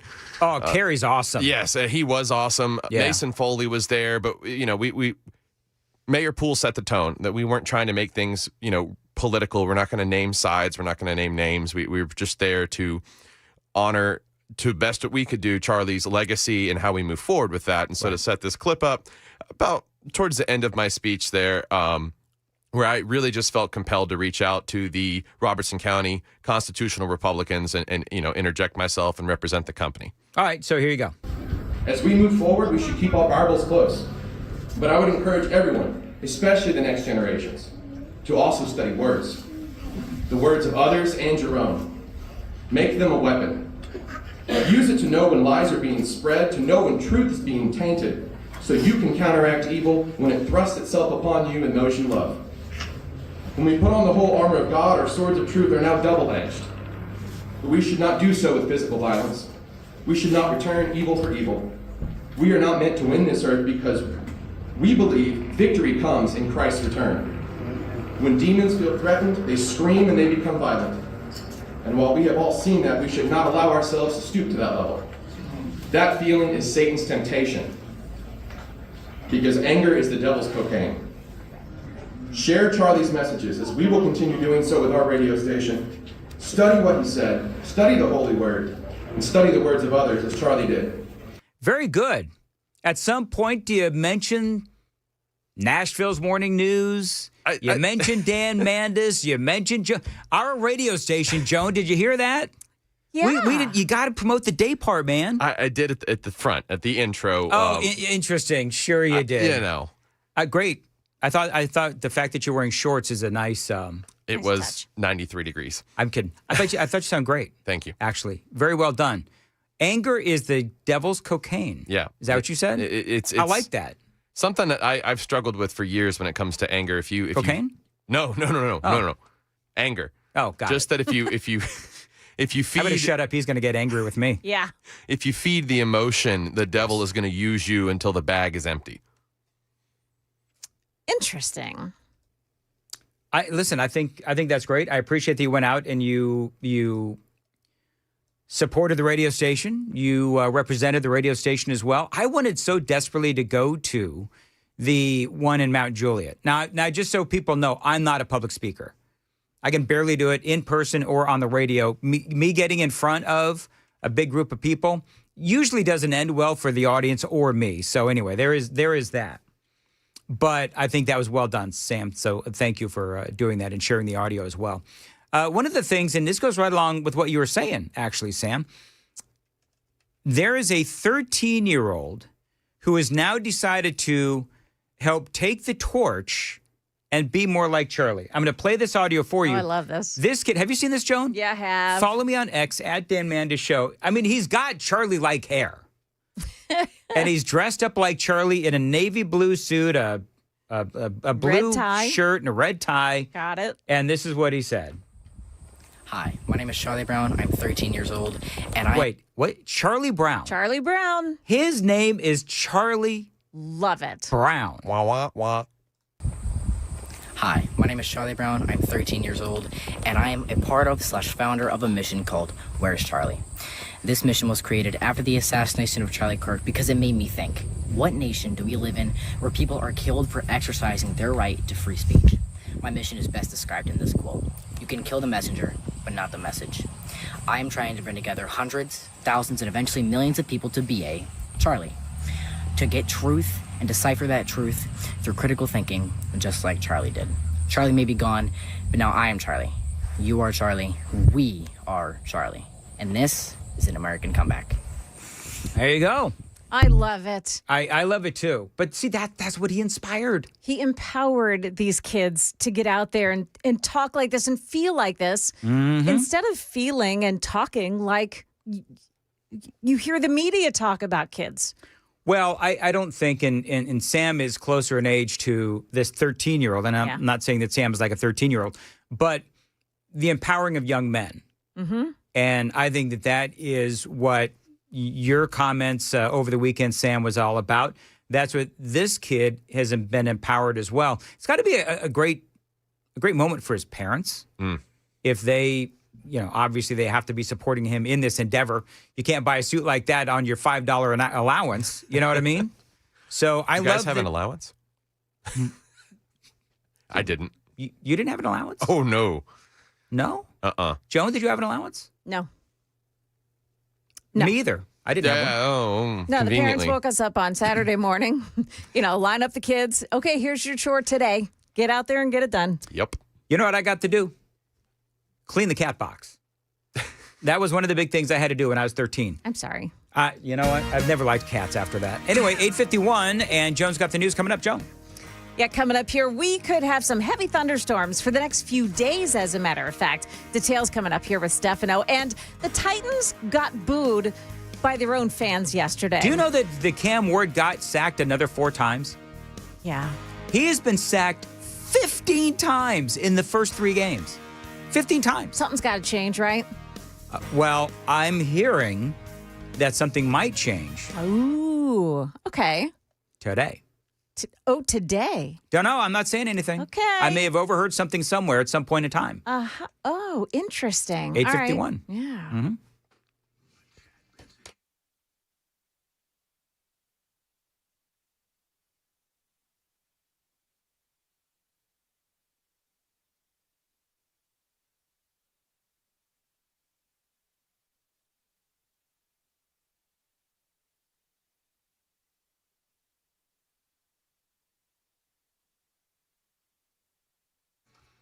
8:52, Nashville's Morning News on WTN Zentex. You know, your bathroom is one of the biggest selling points when it comes to getting your home sold.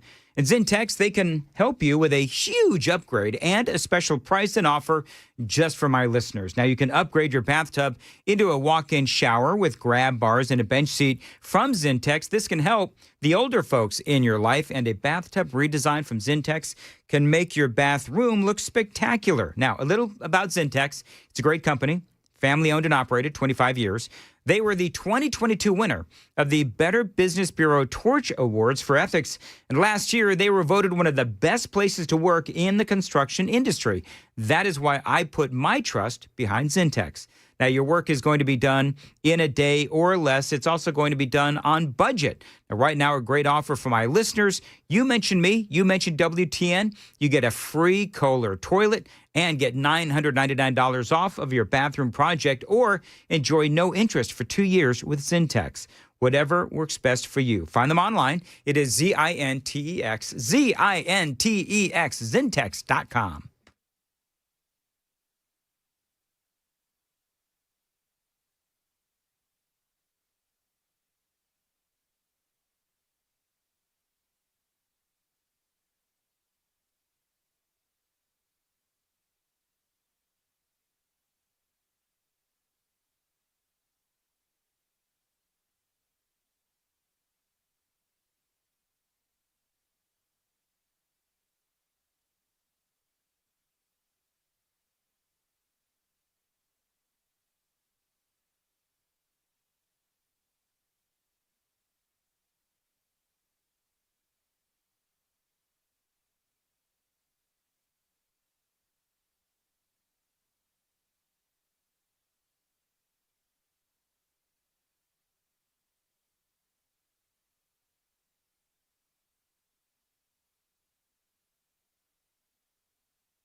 8:57, Nashville's Morning News on Super Talk 99.7 WTN. Brian, I want to play Brian Wilson is going to be in for Chris until Chris is able to get back in from Arizona.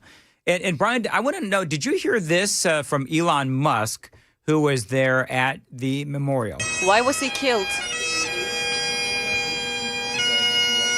He was killed because his words made a difference. Because he was showing people the light. And he was killed by the dark. Elon Musk, and very poignant. Elon Musk is amazing in so many ways. But Brian, did you find it interesting that Elon and President Trump were shaking hands? Well, one hears that Charlie Kirk may have been behind that he was working to find a way for them to get back together. Look, it is at moments like this where, you have to stop and reassess, what's important in your life. And I think a lot of Americans are doing that. And I think Elon Musk, who apparently had a relationship with Charlie Kirk and then had some strained relationships with the Trump administration, decided that it was time to, bury the hatchet. And this was a good time to. I was pleased to see them meet. I was pleased to see them shake hands. I was pleased to see them be friendly to one another, and I hope that silliness and the arguments that they had before is a thing of the past. And look, at times like this, you are shocked, and it can be an open opportunity for healing.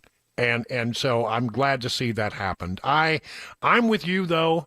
I thought that it was a remarkable ceremony. I thought everybody was great. I wasn't thrilled with Trump's comments, and I felt like, it was just a little bit too much of a political rally, and that at times he lost track of where he was with regard to, it being a memorial service. Did you have a favorite speaker? Mine was J.D. Vance. I think Erica was great, and if you haven't heard, if for some reason you weren't around yesterday and able to watch, the moments from Erica were just riveting. Yes. Just riveting. And I think, look, I don't want anybody to get the wrong idea. I still love Trump, but I thought he lost his way a little bit in that speech. Well, with that, Brian, what else? I know you've got clips. I've been playing clips all day long. You're going to be playing clips. Everybody's going to be playing clips. But there's so many that I didn't use all my clips. It was an inflection point, and I'll start with that. All right, 9 o'clock. And Brian in for Chris, as Chris is trying to make himself, get himself back from Arizona. So Brian's going to cover until Chris can get here. Brian, as always, much appreciated. And Brian will return next after news with Joe and Jones on WTN.